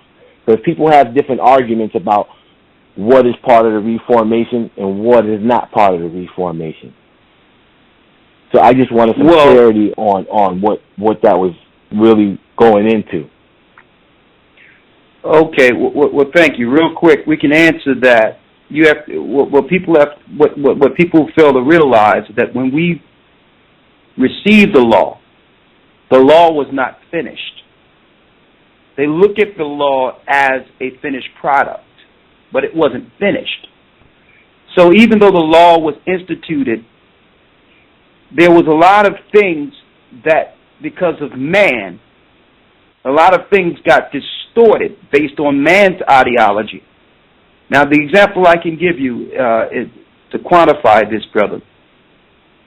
The law under Moses was a shadow for what was to come. Christ actually showed us how to follow the law in the spirit opposed to just what's written. The example of that is being spiritual is not what you put on. If you're not in the spirit of understanding why you received that particular law. Like the example you gave of fringes. Mm-hmm. When the Most High gave us fringes, He gave us fringes for what? So that we can remember the law. So it's not the fringes that are keeping us righteous, it's the following of the law. It was a reminder of the law. But when Christ says He will put the law in our inward parts, why? Because what happens if you don't have fringes? What happens if you don't have certain clothing? So will you follow the laws strictly because you have on fringes? So why did the Most High have that law? I see brothers say, well, why don't you have on fringes? Well, the Most High gave us the fringes to remember the law. We had on fringes and broke the law, so it wasn't complete. It wasn't finished. Let me read what you were speaking of in Hebrews 9 as an example. Okay.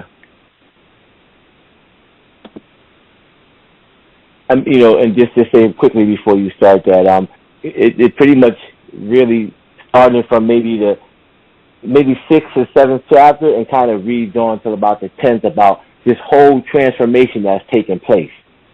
I know it's dealing with the priesthood.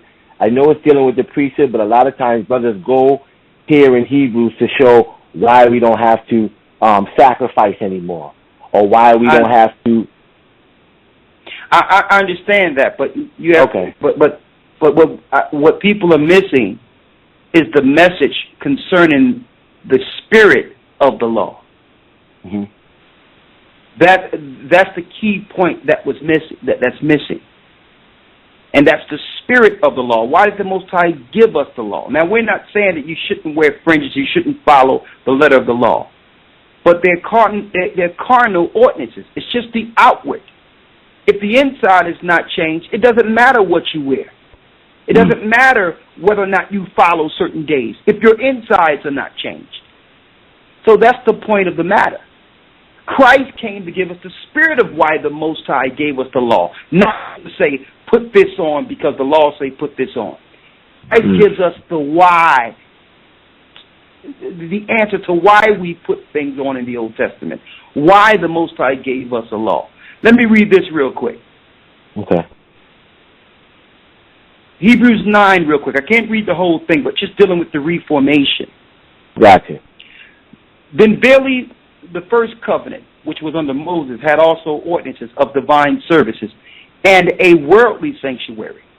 For there was a tabernacle made, the first wherein was the candlestick, the table, showbread, which is called the sanctuary. And after the second veil, the tabernacle, which is called the holiest of all, which had golden censer, ark of the covenant overlaid round about with gold. It had the golden pot that had manna, Aaron's rod that budded, and the tables of the covenant. And over it was the cherubims of glory shadowing the mercy seat, of which we cannot now speak particularly. Now it says in Hebrews we cannot now speak particularly because at this time the ark was not in the possession of our people. Mm-hmm. Now when these things were thus ordained. That means in the Old Testament, the priest went always into the tabernacle accomplishing the services of the Most High. But into the second went the high priest only, alone once every year, not without blood, which he offered for himself and for the errors of the people. The Holy Spirit signifying, that means while that was going on, the priest had to actually sacrifice him before himself for his own sins. That alone was signifying that the way into the holiness of all was not yet made manifest, while as the first tabernacle was yet standing. So the fact that the priest was a sinner proved to us that the old way of doing things wasn't the all to end all. It wasn't complete yet. Because the priest had to sacrifice for himself, so he wasn't completely holy. To prove to you that that was just the beginning. So when we look at the law of Moses, that was just the beginning introduction of the law, but it wasn't finished. Let me read it here. It says right here, which was a figure of time then present, which were offered both in gifts and sacrifices, that could not make him that did the service perfect, as pertaining to the conscience. So just dealing with the acts of the law and not understanding why you're doing them, that alone, if you don't understand why you're doing a particular law, then your conscience is not towards the Most High. You're just doing it because the law is written. The 10th verse says, which stood only in meats and drinks and divers washings and carnal ordinances, imposed on them until the time of reformation. So what you're asking, what was reformed, correct? Right. The answer, brother, what was reformed? Let me answer that part first. Okay. The whole law was reformed. And then you may ask, well, what's the difference of how we deal with things now, and what's more important of how we deal, opposed to how we were dealing with the law of the old covenant? Is that what you're asking? Exactly. Because my thing is, and if I could say real quick. Listen, go ahead. What you're emphasizing just real quick. Go ahead. Just real quick. My point added to that is, if we're still doing the same thing that our forefather was doing, in the sense minus the priestly duties, what's different? Yeah. Well, what's different, brother, is the law of the conscience. To have an understanding of why the law was given. And Christ brought that. That's why in Matthew 5, he started breaking down the spirit of the law that was intended from the beginning. Right. So, like, for instance, if I was to give you a law, you would follow it because it's written, but it's another thing following it because you understand the significance of that particular law. You understand why it was given. And the mistake that we make is we start following these laws strictly because they're written and because other people tell us to follow them, but don't know in our conscience why we're doing it. You understand? So Christ brought that understanding of the conscience so that the law is written in us. So it's not just what we put on or just going through the acts of the law. It's actually following the law according to the conscience, the spirit. So now that we go on a holy day for the Day of Atonement, now I understand the Day of Atonement of the Old Testament was put in place knowing that there will be an atonement through Christ. Not one that we would need once a year. To prove to you it wasn't finished because you had to do it every year. That Christ would actually finish it where we go one time through and we're covered for an atonement the rest of our lives. Right. You understand? Now, do we deal with the Day of Atonement? Yes. But now we look at it according to how Christ have established it. His atonement. His dying for our sins. Us going through that water, getting baptized, that day in which our sins were forgiven. So the law still stands, but it's in remembrance through Christ now because Christ completed that law. But why? Do we fast? Now listen. See, but fasting We do it based on the law, you understand, but is it a necessity to fast? No. Fasting is up to the individual. It tell you that in Christ. Now, we do as a church and say, as remembering that particular holy day, we fast together for that holy day in remembrance of our baptism and so on and so forth. But it's not a prerequisite. If someone can't fast or don't want to fast, they're not any less than a person that do it. Amen. Is it required that we fast every year? No. But we do it in remembrance of the law. Gotcha. So it's really understanding what's law and what Christ fulfilled in the law. All the holy days were really fulfilled in Christ. Right. Every last one. So we do it in remembrance of Christ now. So we do the old way, and then after that we bring in Christ, of how Christ fulfilled that holy day, dealing with that holy day in its completeness. You understand? Absolutely. So when it tell you Hebrews 8:8 that he put the law in our heart so that we can't forget it, even though I love fringes, I will wear fringes every day if I could. I love it. You understand? But I know that carnal ordinances of putting on fringes doesn't change my mind or conscience one bit. It's just clothing. You understand? And I see some people that'll look at that and judge that negatively because they wear fringes every day. Right. But what difference does it make if you're not following the law in your conscience? That's just the outward appearance, and that's what Christ was bringing forth concerning the Pharisees and scribes, who wore all the right garments, who did all those things, but it was according to the flesh and looking a certain type of way to present themselves as holy.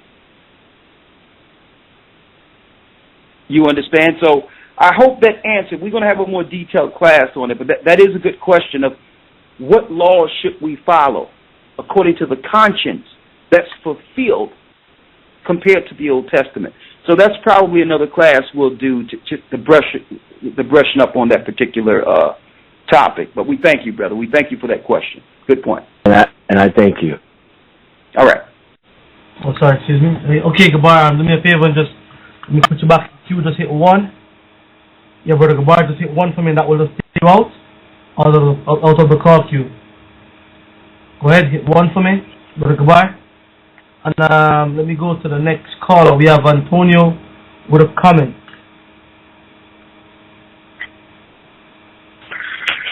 Shalom, elders. Shalom. Yeah, I actually at first I had a comment for the guests, but I'm glad that I was able to get on because I was actually getting ready to write you about an event that's been in the news over here in the Delaware, Pennsylvania, New Jersey area. That looks like it's going to end up being some type of biological attack. There was a tractor trailer, and before I left truck driving, which I did for 10 years, I've never, ever in my life heard of a tractor trailer carrying a load of bees. But yesterday there was a tractor trailer that flipped over, and it's national news now because it was carrying hundreds of thousands of bees. And I never even, like I said, heard of somebody even transporting bees in my life.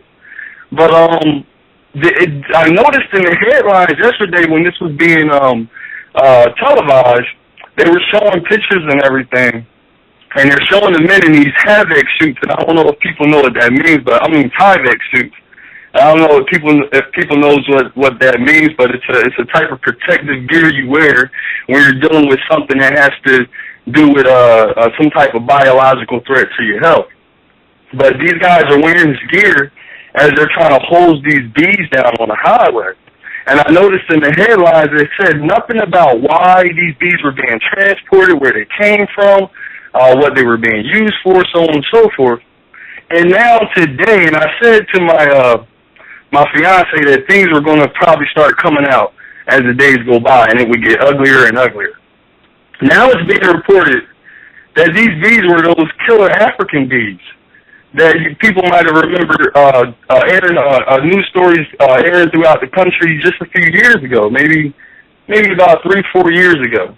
There was this threat of these African killer bees that when if somebody gets stung by these things, you know, it's a potential that it's a fatal sting. And now here we are, and I mean, this is only maybe 2 miles from my house where this happened.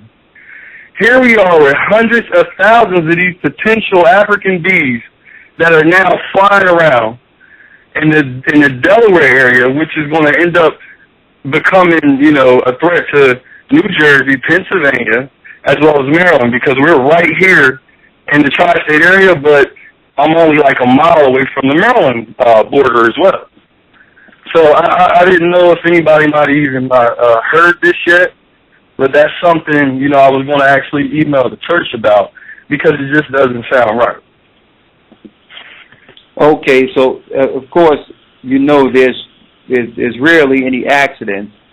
So what you're saying is they let some bees loose to colonize and to take over the bee population in that area that will cause diseases and all types of issues as an attack on the population, as an attack on the population there. That's what it seems like to me because, again, like I said, I was driving tractor trailer for 10 years, and never in my life have I even seen bees being carried or transported as freight. And then now we have this whole tractor trailer load of these bees that was flipped over somehow yesterday, and they're, you know, flying in the air here. And like I said, now it's being reported that these things are going to be a threat to your health, potentially fatal. Okay, well, you all really just have to be careful because you know the devices of the enemy and the biochemical warfare and the germ warfare they're going to continue to use against us. So just be careful. And they're actually, I don't think it's a coincidence this is happening at a time during what we call bee season. So they're looking to have these things colonized. So if you have the article, just send it. I'm going to look into it, and we probably discuss it on the news during the Academy this weekend. Okay, I will do. All right, thank you, brother. All right, no problem. Thank you. Okay, Antonio, just push one for me that will take you out of the queue. Let me jump down to the next caller here. I have our sister Jenny with a comment.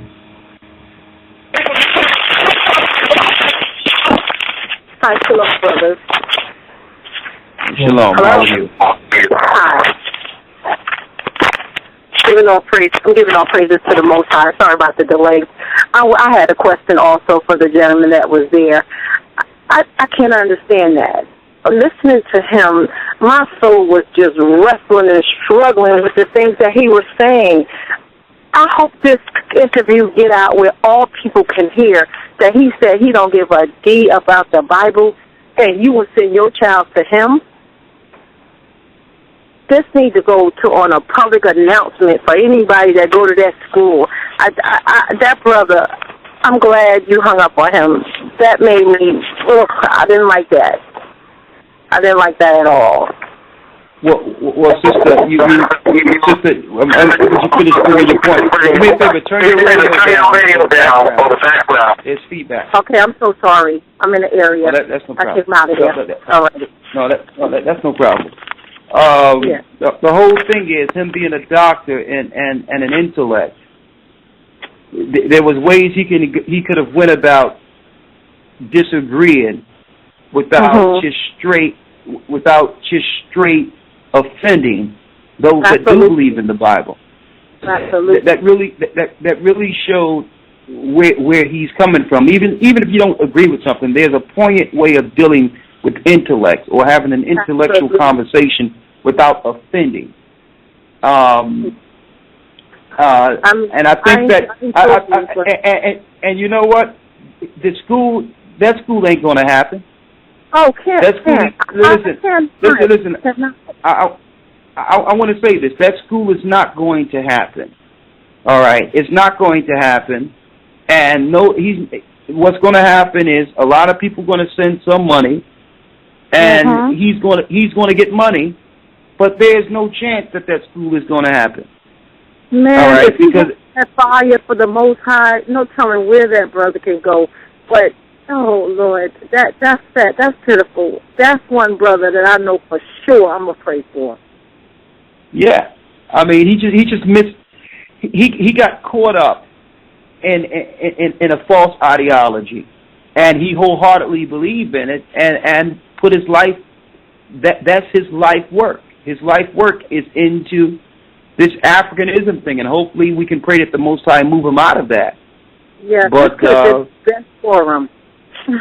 Yeah, I mean, I would, sister, I would have loved just to have an intellectual discussion with facts on why he don't believe in the Bible and what we should follow. I wish that he could have just actually brought something forth. Well, but he began. He's off. I'm sorry, Elder. I'm in the area and I'm about to cut up from you. I do appreciate you, and I thank you for having all of these people on. But I have to get myself prayed up when I listen to some of these people, and I know it's best to listen to other people, but I need to be prayed up to listen to somebody like him because I have to wrestle with. I'm wrestling with him. Oh well, sister, I appreciate it. I asked Azariah, the brother that actually got him on, and I asked Azariah, I'm like, what's going on with this brother? You know what I mean? And Azariah says, man, I have no idea. I've never heard him talk like that on any of his videos. Because he was facing the truth. But no one actually asked him to bring forth the origin of what he believed on his video. He just say all the things he know that we would agree with. Of course we agree that black people shouldn't hate each other, and that there's a struggle within the black community. These are all talking points that you'll hear from. Exactly. But the point about it is, when you start scratching the surface and get to the demon that's at the surface of these particular religions and ideologies, that's when a few feathers are ruffled. And it usually begins when someone speaks of the Bible. I would like to parallel that to like those old movies when the vampire see that cross. you understand? You start speaking of the Bible and all types. He burned them up then. Let me tell you, every spirit from West Hell begins to stir up when you start speaking of that Bible, because that Bible is a So they start burning. And for those who didn't hear it, go back and listen to it, because he started making reasons to why he wasn't dealing with the Bible, claiming that we all know that the Bible says that the Jews built the pyramids, and we know that's not so. I'm like, brother, do you know the Bible never said the Jews built the pyramids? Never. And that escalated. When the fire started getting hotter, his attitude started escalating. Exactly. He that went was into a slow and fast move right there. Hey, you know what? I would like to see the Bible that says that Jews built the pyramids. I don't believe that Bible exists. Now, if he finds that that's not true, the question is, would he come on and say, well, you know, I may have heard that somewhere and just repeated what was said out there. That but really, Elder, why would you believe those books and not the Bible? Why would he believe that book and not the Bible? Well, I wish we could have got there, sister. Maybe we'll get one of these. Maybe we'll get one of these Afrocentric children of slaves that started things over in America that have nothing to do with Africa itself. Maybe we'll get one of. Yeah, maybe we'll get one of them on that will actually just talk about what they believe, opposed to just trying to say why they're not dealing with the Bible. All right, well, I'll wait for that show, Elder, and I thank you very much, but my phone is going to get cut off, and I don't want to disrespect you in that way. I love y'all, and I thank y'all, and shalom. Well, thank you, sister. Our love go out to you, and bless you, sister. Thank you. Oh, hit one. Bless you, Baba. All right. All right, thank you, Sister Jenny. Just hit one again, Sister Jenny. That will just take you out of the queue. All right, and it's moving it in real time, same speed. Let's go to the next caller from the 803 area code. We have Corey with a comment. Shalom. Yeah, shalom, brothers. How y'all doing? Shalom. How are you? All right. Yeah, I had a comment. I was listening to the brother Umar Johnson.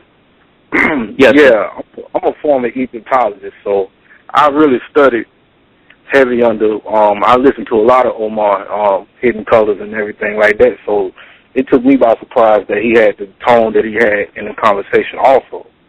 But one thing that I want the listeners to realize is that when I was studying Egyptology, I realized that it's directly connected to a New Age religion.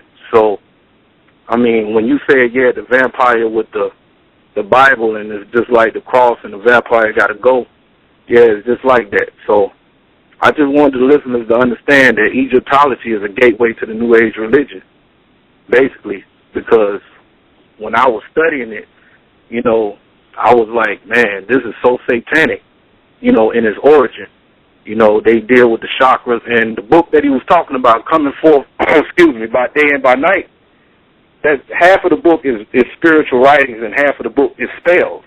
So they deal with a lot of enchantments and things like that too. So, hey, I just wanted to let the listeners know, you know, and be educated that Egyptology, if you hear of it, that people say it's okay, man, run with your life, man, because that's not the way to go. And it is the gateway to the New Age religion, because if you look at the Katy Perry videos and they doing the symbol of Ra and all that, that's what it's all about, man. It's that New Age. So we need to run from that.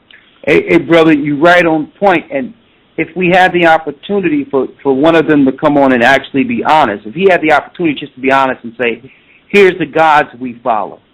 Here's the origin of the religion we follow. See, but I'm going to tell you, you can rarely hear them speak of this in public because they know that the majority of the base they're targeting are those that did believe in the Bible, those that did come from homes in which we understood that witchcraft and sorcery and worshiping of other gods are wrong. So they actually hide that portion and just talk about the black struggle as their base. But then as you get into it, they're going to start suggesting you go into some of these books, and in those books are the enchantments and the other gods that they really deal with. See, they use they're using the black struggle as the cover for their satanic religion.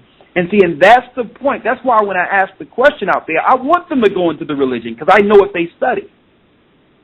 But I want them to voluntarily do it instead of them trying to do it on the sly by just attacking the Bible and using their books as an entry into an alternative religion. Right. But you'll rarely hear them come out and tell you this is what we believe religiously, because they know that the people they're targeting would immediately run away from it.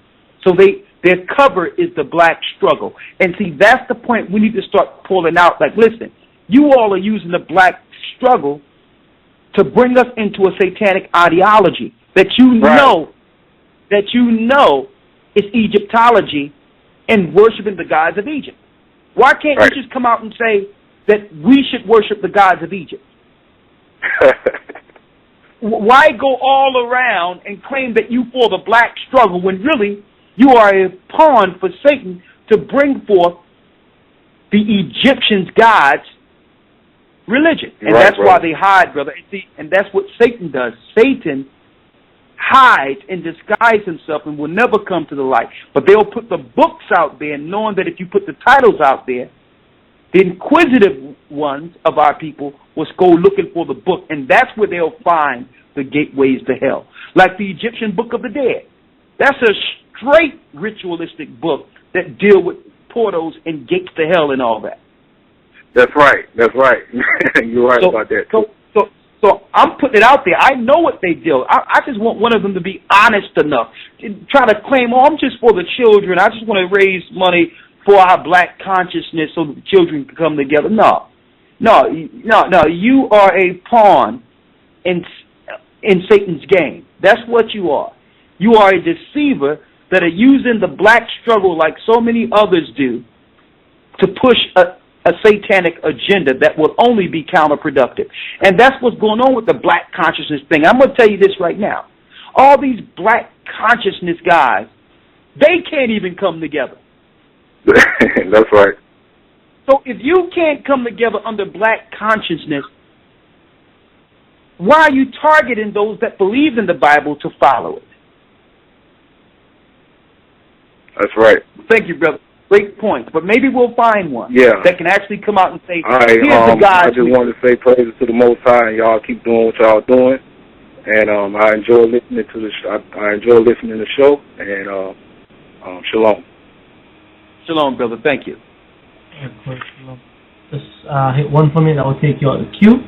All right. And if you never know, if you're just joining us, you are listening to the Search Engine International. This is the Yog, and I listen to the Search Engine International, the #1 show on the radio. That's what it is. It's official. All right. You are listening to the Search Engine. Big shout out to Diag and Rawchaa out there with the music, and all the brothers in the church who make music and send them in to us for us to play. Sorry that sometimes we don't play all of them.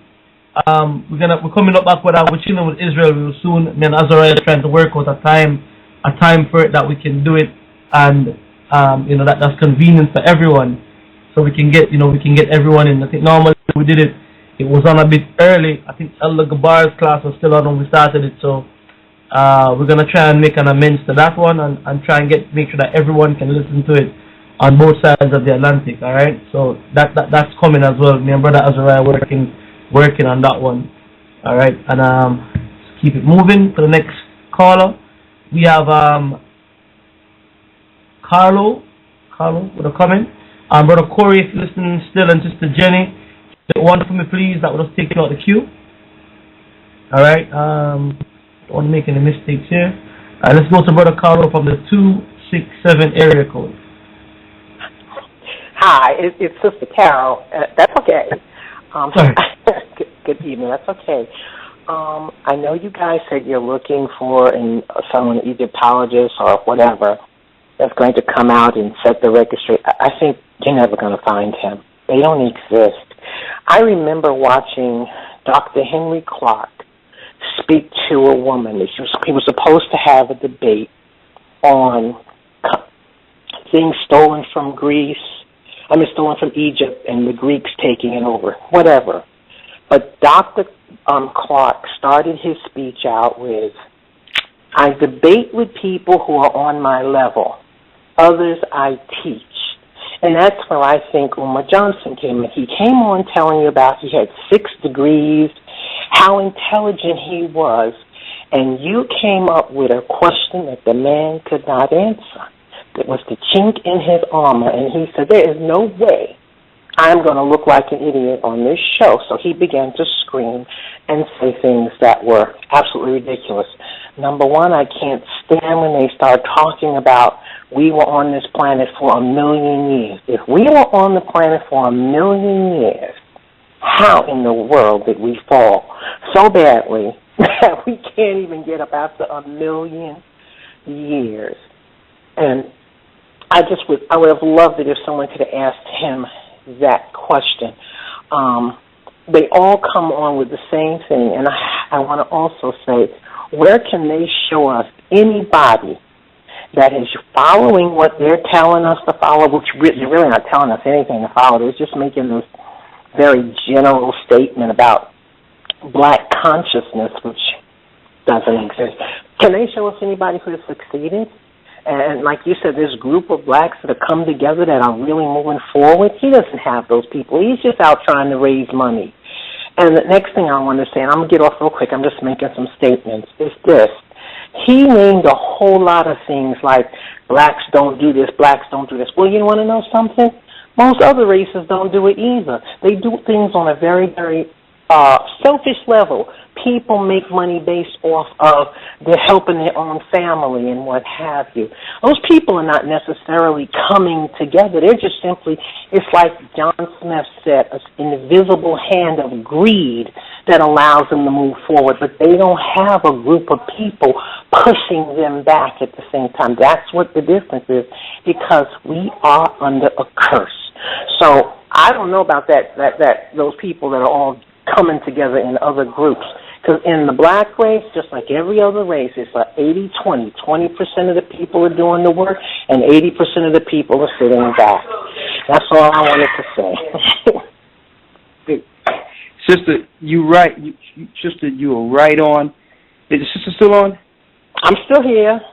Okay, thank you. I think you hit it on the button. I want to say this real quick, and just to you and to others out there. This is why the other nations and people of the earth know that we will, if it's not for divine intervention, we would stay in this condition forever. And I'm going to give you an example. Just say if, and I always use this example, sister. You can hit one, and I'm going to actually speak to this while you're off the line. Okay, just hit one real quick for me. Oh, okay, no problem. All right. Here's a perfect example. If you put two Chinese people in a room who were enslaved, who are destroyed and destitute based on that action that happened to their people, and hundreds of years pass, and they get together and say, you know what? Let's talk about the mistakes we made. Let's talk about from which we fell. There wouldn't be an argument. There wouldn't be a disagreement. They would look at that and say, well, okay, this is what we were before.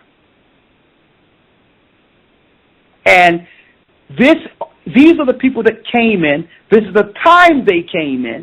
And in order for us to correct this, we must look at our mistakes and correct them. They see us they hear us in these conversations and see that we can't even start a conversation on that small point. We can't even go back to the point we fell and discuss it. And so when they hear conversations like this, they're like, well, okay, we don't got to worry about them for another 50, 60 years or another 100 years.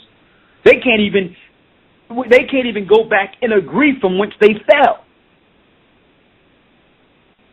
That's the perfect example. And I'm going to tell you, and it's a shame that our people have to this Afrocentric garbage, because I'm going to tell you this. You go to Egypt if you want, and there's not an Egyptian there that will respect you as a renowned Egyptologist, because they have the history of Egypt. You can only peddle that mess amongst slaves, amongst those that are ignorant to the world, that have no sense, biblical history, or history itself outside of the slave history of America. So I'm going to tell you, these people have become hirelings only to benefit from the ignorance of the people, and that's why we'll never get any place, because you have people like that who would just look to come up on the fact that we are just destitute and destroyed. So he's not looking for an answer, because an answer means he don't have a school that he has to raise $5 million for. So I'm just putting this out there for brothers and sisters. This is the same game Reverend Jesse Jackson, all these other guys perpetuate. As long as there's an issue, they can get paid off of the issues. They're not looking to cure them. They're not looking for an origin in which people wouldn't need their school, wouldn't need them. They're not looking for that. They're looking for a way to line their own pockets.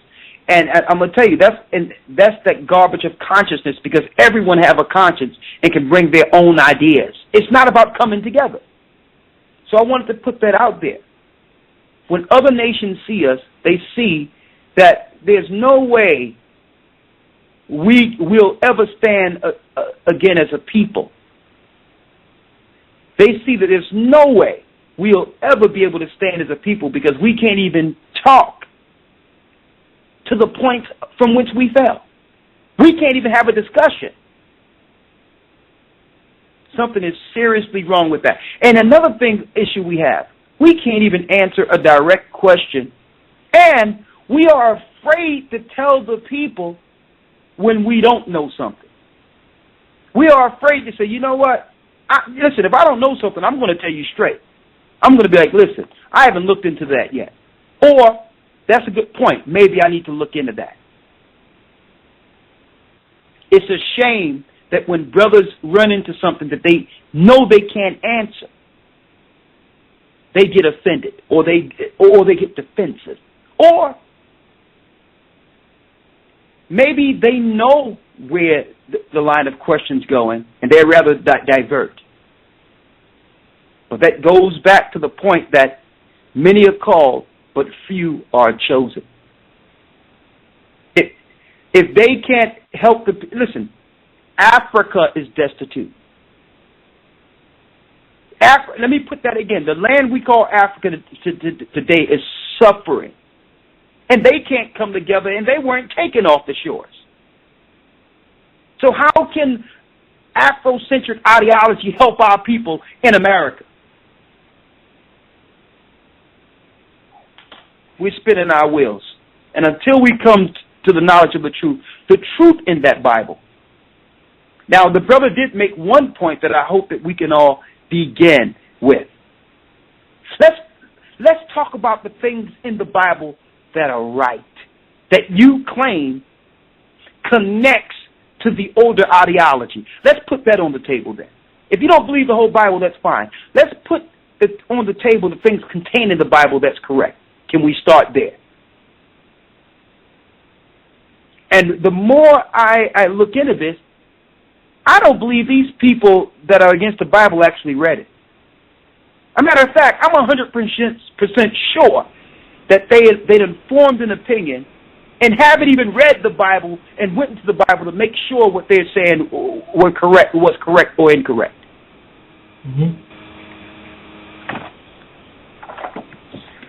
Because there's no way a man of any conscience can go into the Bible and read it and not receive some spiritual understanding and revelation. If you're a spiritual man or have any level of conscience, if you went into that Bible, you would see, you would even if you disagreed with it though, listen, if you read that Bible, it will still affect you profoundly in a positive direction. And that's if one read the Bible who don't even agree with it. So I'm starting to believe these people haven't even read it. They started going off of what people have told them about the Bible. And why should I walk away from the Bible to go into one of their books? What makes their books the authority then? That's another discussion. So maybe we can get one of these brothers on that will actually conversate and not be afraid of questions that might even disagree with what they say. But at least the conversation will lead us to a consensus. I don't think they want a consensus. Let's open up the lines, guys. You got it? Yes, sir. I'm here. Yeah. Well, all right. If you just joined us, you are listening to the Search Engine International. And we had Dr. Umar Johnson. I suggest you go back and check the archive. And, you can understand what we're talking about now. All right, but moving it on quickly, we have from the 510 area code, we have Yatazab with a question. Shalom, Yatazab. Shalom, elders, Elder Geyser, Elder Rawchaa. I wanted to first bring out that this is a Bible-based talk show. So even coming on, you must acknowledge that you're going to get questions based off the Bible. It only makes sense. Another thing, one thing that we could have both came together with, which he didn't want to even scratch, which was captivity. It's all through the Bible. I'm gonna read a few scriptures. Y'all there? Hello? Yes, we're here. Okay. That I'm quite sure, he could have identified with based on we fit the descriptions of what this prophecy was prophesying. And I'm gonna start with Luke 19:41. It says, "And when he was come near, he beheld the city and wept over it, saying, If thou hast known even thou at least in thy day, in this thy day, the things which belong unto thy place, but now they are hid from thy eyes. For in the days shall come upon thee that thy enemy shall cast a trench about thee and compass thee round about, keep thee in on every side, and shall lay thee even with the ground, and thy children within thee, and they shall not leave in thee one stone upon another, because thou knowest not the time of thy visitation. And I'm just going to that because it precepts directly to when the children of Israel in Luke 21 and 24, when it says verse 20 says, and when ye shall see Jerusalem compassed with armies. Hey, brother, bring it around because we got 2 minutes now. But it says that we should be carried into all nations. Verse 24 says, and they shall fall by the edge of the sword and shall be led away captive into all nations. And Jerusalem shall be trodden down by the Gentiles. Now, that's one thing we probably could have agreed with. Whereas, who fulfilled that? Even though he didn't even want to scratch the surface of the Bible, because he knew he had to confront the truth. And that's all.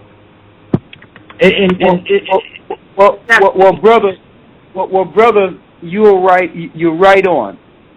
Let me tell you, if he's in Philadelphia, if he's in America, he have ran into Israelites before, and that's why I think he's disingenuous saying that he could come together with Israelites and others. No, he can't, because two cannot walk together unless they be agreed. So I'm sure that he have heard people go into the Bible showing the prophecies of slave ships in the Bible if he know of Israelites. So there's something that he's hiding that he know that black people would be starkly against if they knew what he was following. There's some things, like if you go into his house, I bet you there's some gods up in there that he shouldn't be dealing with. There's some idols up. There's some idols in his house he shouldn't be dealing with. So yeah, I know that he's smart enough to know that there's things in the Bible concerning our fall, but the gods that he worshipped, the spirits, the demons are controlling him, are using him. He done went into those books, brother. He done went into the craft. That's what's going on there. So yeah, a lot of these people don't know when they go into these different religions what gods they pick up. And see, that's another point. Azariah, we need one setup where we're not even talking of the Bible. We need them to come on and let them know they're coming on to introduce to us, and let's talk about the gods of Egypt and the gods of Africa that are ignorant to the black people in America. We're going to let them come on as the authority and say, here's the gods of Egypt that we used to follow, and we're suffering because we no longer acknowledge them. We want them to come straight out forward and tell us what gods they serve. That's the point we need to bring them on. We're not even going to talk about the Bible. Introduce to us your gods. Thank you, brother. Good point. Ayandabar, and thank y'all too. Okay, Brother Yasser, do me a favor and just hit one that will take you out of the queue. We got 6 minutes left of overtime, so let's try and get as many in as we possibly can. Let's go to Diana. And what we do, Gaja, I'll go 10 minutes into overtime, and then I would have to yield until next week. Okay, no problem. Okay, so in essence, then we got 16 minutes left to the conclusion of the show. So let's keep the questions down to 30 seconds to a minute. What you do, you ask your question, and I'll put you back in the queue, or give you comments, and I'll put you back in the queue so we can go through as many as possible, alright? And so Elder, you can answer as many. Okay, so let's go straight now to Diana with a comment, the 423 area code.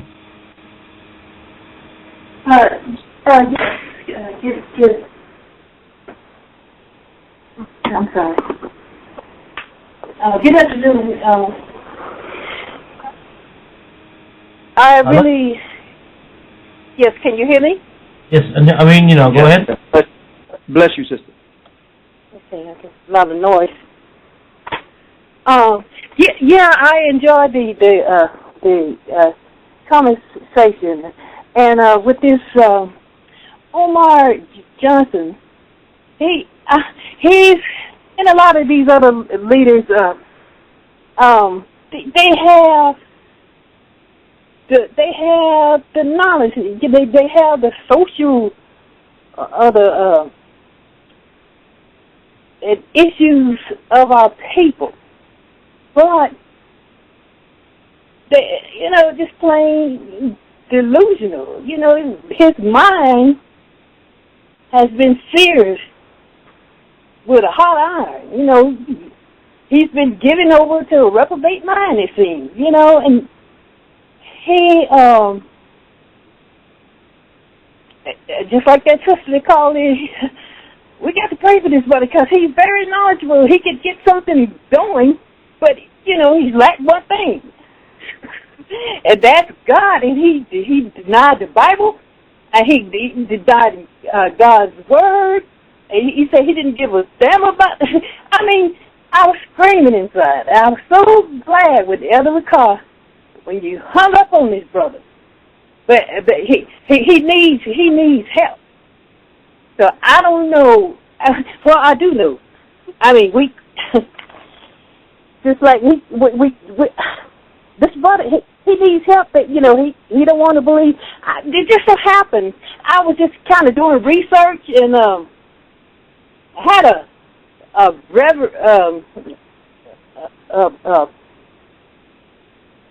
one of my family members is with that same Sister Diana. Don't believe that there's a God and you don't believe that there is a God or nothing like that. Just like we can't go on off religion, and they believe that there is no God, that they're a God. But they say they believe in themselves in this consciousness. It just makes me so sick. I mean, it's like they don't. It's just like they don't get it or don't want to get it or refuse to believe that there is a God. I saw one of his web pages or one of his videos. Talking about get somewhere and meditate. Who you meditating? You're not meditating on the word of God. Meditation. And then rubbing on beads, feeling on rocks and junk, and then got that big circle cross-looking thing around his neck. So, and then praying to the universe. Well, who do he think made the universe? But they don't believe it. There's no God. So, and that's what the fool has said in his heart, that there is no God. And yes, he's going to start acting a fool, just like you said, the demons, if they look into the holy book, every time I look into the holy book, I want to tremble.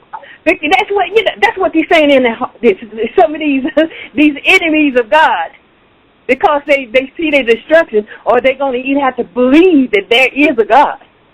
They just didn't hop up and come, into being like this explosion. But anyway, I don't mean to be carrying on, but that these brothers are sick. They are sick with this stuff, and it hurts my heart, and it makes me sick because they believe in they believe that they are consciousness of self, believe that they are God in sort of sense. And they need help. But they did.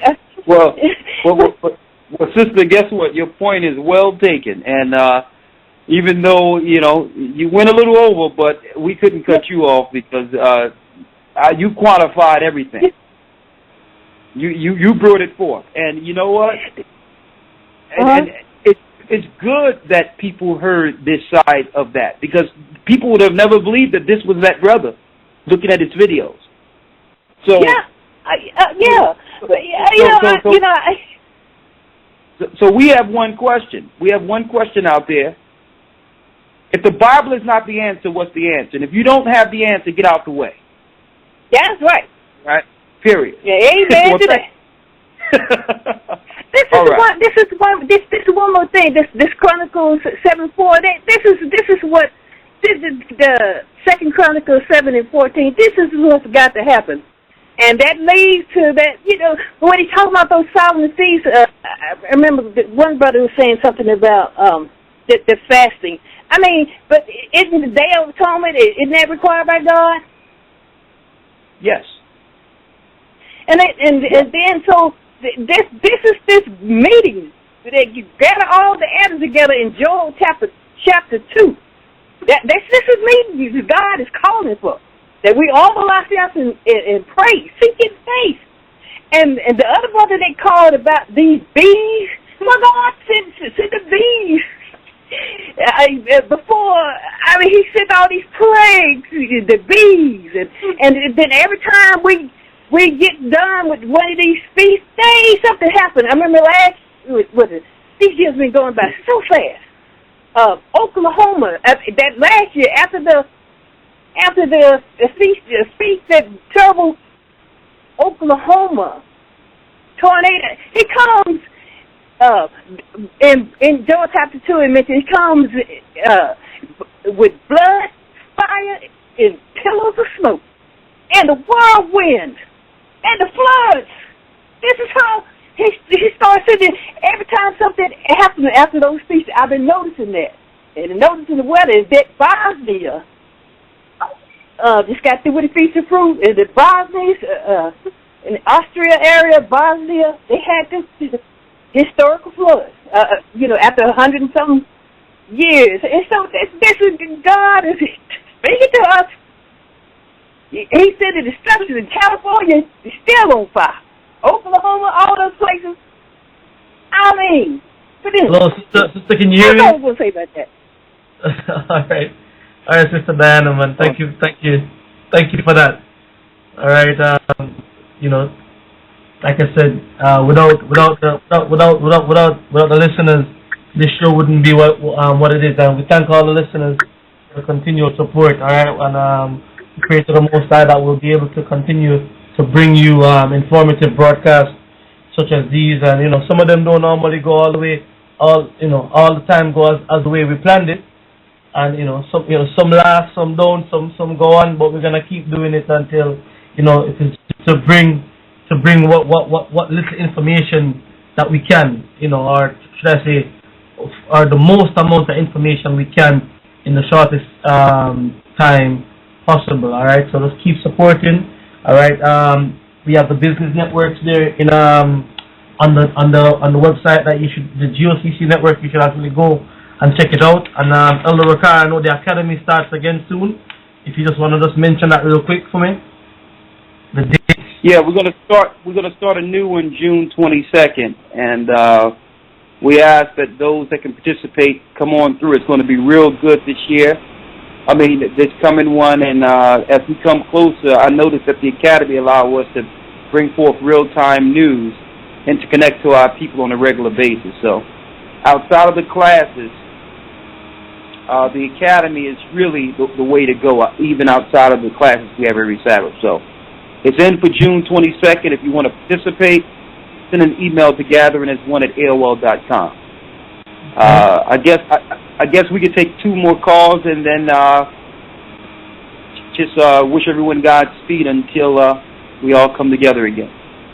Okay. I don't know, Alex, if you'd like, for the next show that we do, if we actually take some calls at the beginning, because there's a lot of people here in this call queue right now.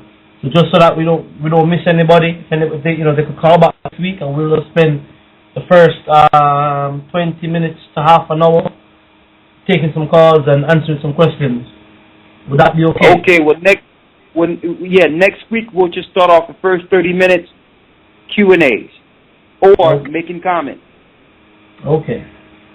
All right. So let's go to the penultimate caller, which is 716, which is Luis with a question. Shalom, brother. How y'all doing? Shalom. Yes, my question is, I'm glad of the you be able to cut the brother off, even bless the brother. The only thing I have to say is that I'm now finishing college, but I have some problem actually in college, and saying that I owe some loan money to the school for that. It seems like as soon as you graduate, you have to own loan money to the school. So is it possible I should do that, or since I don't really have much money to do it? So anyway, so I just want to see, should I even pay to them or just forget about it, because they keep saying I owe money and everything, and they just drive me nuts most likely. So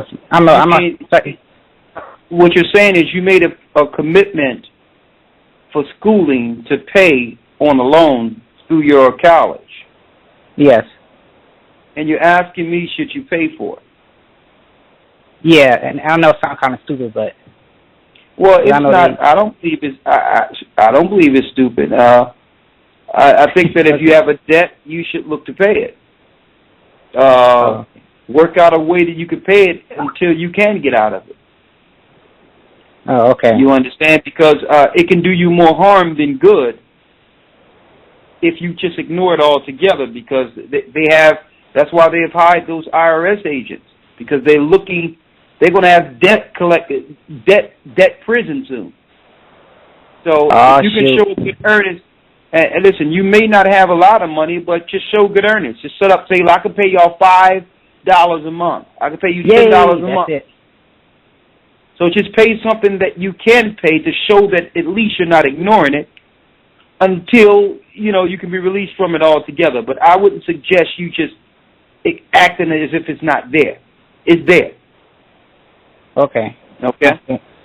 And last thing, I don't want to make it too long, but one second thing, I bless the brothers and sisters out there, and I'm glad I got baptized 2 weeks ago from GOCC in Toronto, and so all praises to the Most High, waking up my brother and sister there. So thank y'all, thank y'all, brothers. Keep strong, have faith in the Most High, and love y'all, and just keep rising Israel, and we are gonna come on actually. Shalom. Thank you very much. Shalom. Thank you, brother, and welcome to the body. Okay, brother. All right. All right, and this will be our final call for this evening. Thank you all for tuning in. Please join us again next week at 5 p.m. Eastern Standard Time, and we also have another guest on next week. Bobby Steele, co-founder of the Black Panthers. He should be on next week with us. Most I will. So catch you all there next week. And I'll take the final call now, which is Kamal, who has a comment. Shalom. Hello? Shalom. Shalom, can you hear Brother Zimmerman? Yes, I can hear you. Okay. I just wanted to make a quick comment. I noticed that Brother Umar said he didn't want to talk about religion, but one of his selling points for his school was that he was going to teach them all African religions. I heard this in another video that he did. That was about it. Yeah, that's quite interesting, and I heard that too. But he just don't want to talk about anything that relates to the Bible, and he began to move the conversation to religion when we didn't even ask him about religion. We just had a clear question. We know that the Bible is a character of black people. We know that the majority of black people in America, at once, children of slaves, was actually following the Bible, which is a black book. So how is it that we need to go away from the Bible, which is a black book, to follow something outside of the Bible? That's a good question. Because at one time we thought that we should come out of the Bible because it's a white man's book. Well, I don't hear that argument anymore. Now that it's proof that the people of the Bible are black, you rarely hear people say it's a white man's book anymore. Now it's something else. So I thought it's an appropriate, and it's really an appropriate question for those in America when the majority of people you're targeting actually believe in the Bible. It seems like all these religions, Afrocentric, Islam, they all have a core directive to try to destroy the content of the Bible. They may disagree on everything, but why is their target primarily the Bible? So the Bible must be something righteous about that Bible when all other religions attack it. Everyone attacks it. So I had a good question. If you're about blackness, and the characters in the Bible are black, why not deal with the Bible? And one thing I find is that when they speak of why they don't deal with the Bible, the majority of things they say be absolutely wrong. They can't show us any plagiarism or who plagiarized the Bible. They can't show us no defined history to say it was here, and this guy here took this information from here and made the Bible. They just keep making these slanderous statements against the Bible and won't even prove that it was plagiarized. Won't even show who plagiarized it. So it's good that at least we can put it out there what these people really believe and the fact that they're not about the truth they claim they're looking to uphold. They're not about the truth. They have a hidden agenda, which is the old Egyptian New Age religion.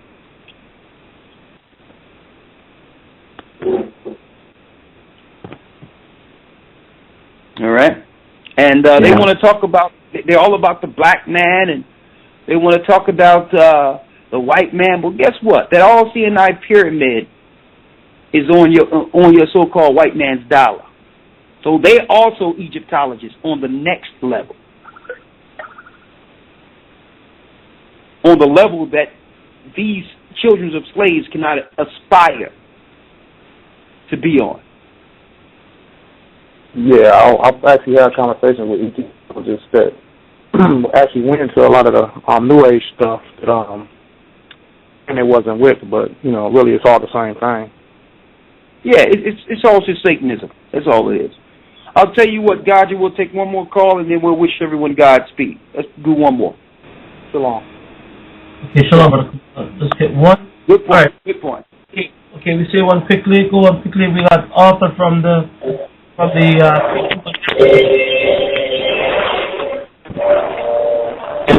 Hello. Shalom. Yes. Shalom. Go ahead. Shalom. How you doing, brother? Can you hear me? Yes. All right. This is all I wanted to say, real quick. It's funny how when you talk to black intellectual and people that's trying to bring people together, there is but one people here right now on this planet who are together under the Bible right now, and those are the people in Israel, the people that own Hollywood, that own the fashion, all of this other stuff.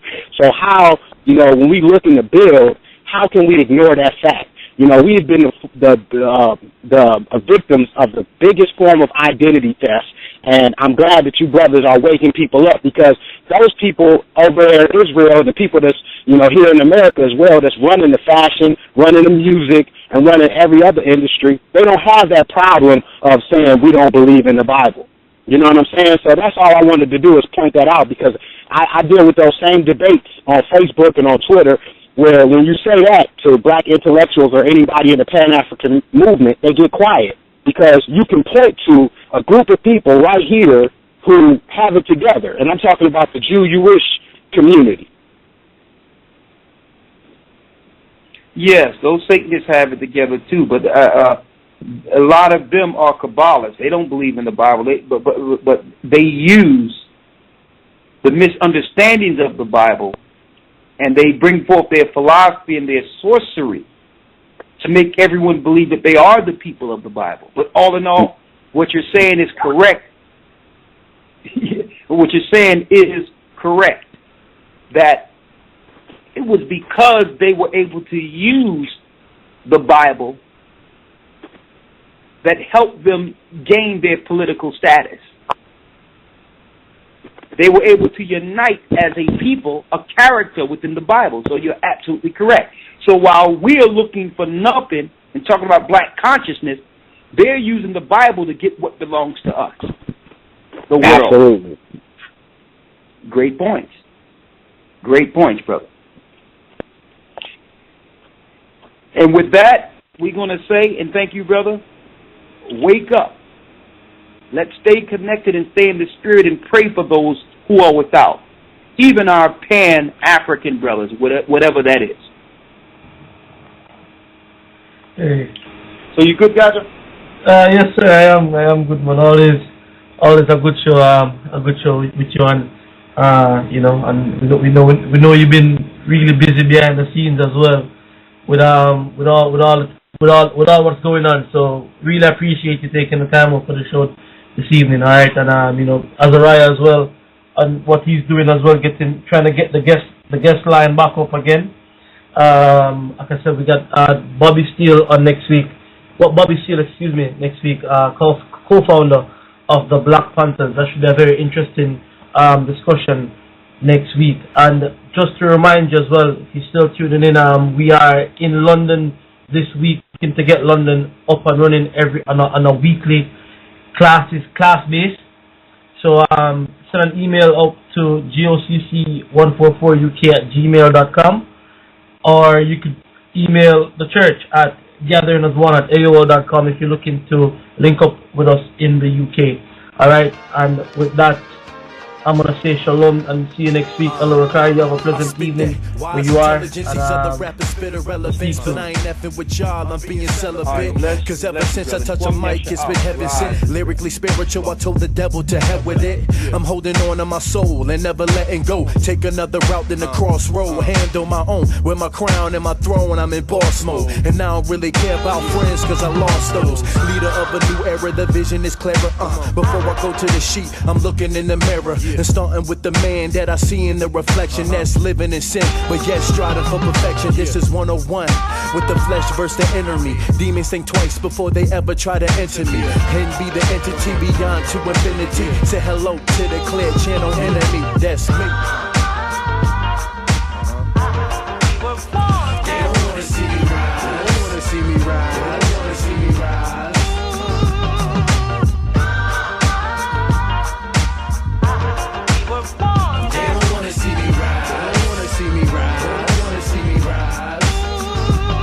I spit that straight original, classic unforgettable. Sacred manuscripts are set apart in a temple. The King Solomon righteousness lead the men flow. With notebooks of proverbs that's poison to the sinful. It's too dark to see the people knocking on my window, but I can feel the spirit passing by as the wind blow. They wanna know where hen know and trying to go where hen go, but at the same time they don't wanna be my friend. No, they try to take my knowledge just to use it against me, but they the ones playing both sides of the fence. See, I'm simply a target, a public enemy, not a slave like Flav. I'm more like a Chuck D. Stand stiff like Professor Griffin, throw up my fists and turn the curses to gifts till I'm on the blacklist for sending shots at the government. Expose the ones running it, blast the system and how they try to throw us under it. Cause they don't wanna see us over it. They don't wanna see me rise. They don't wanna see me rise. They don't wanna see me rise.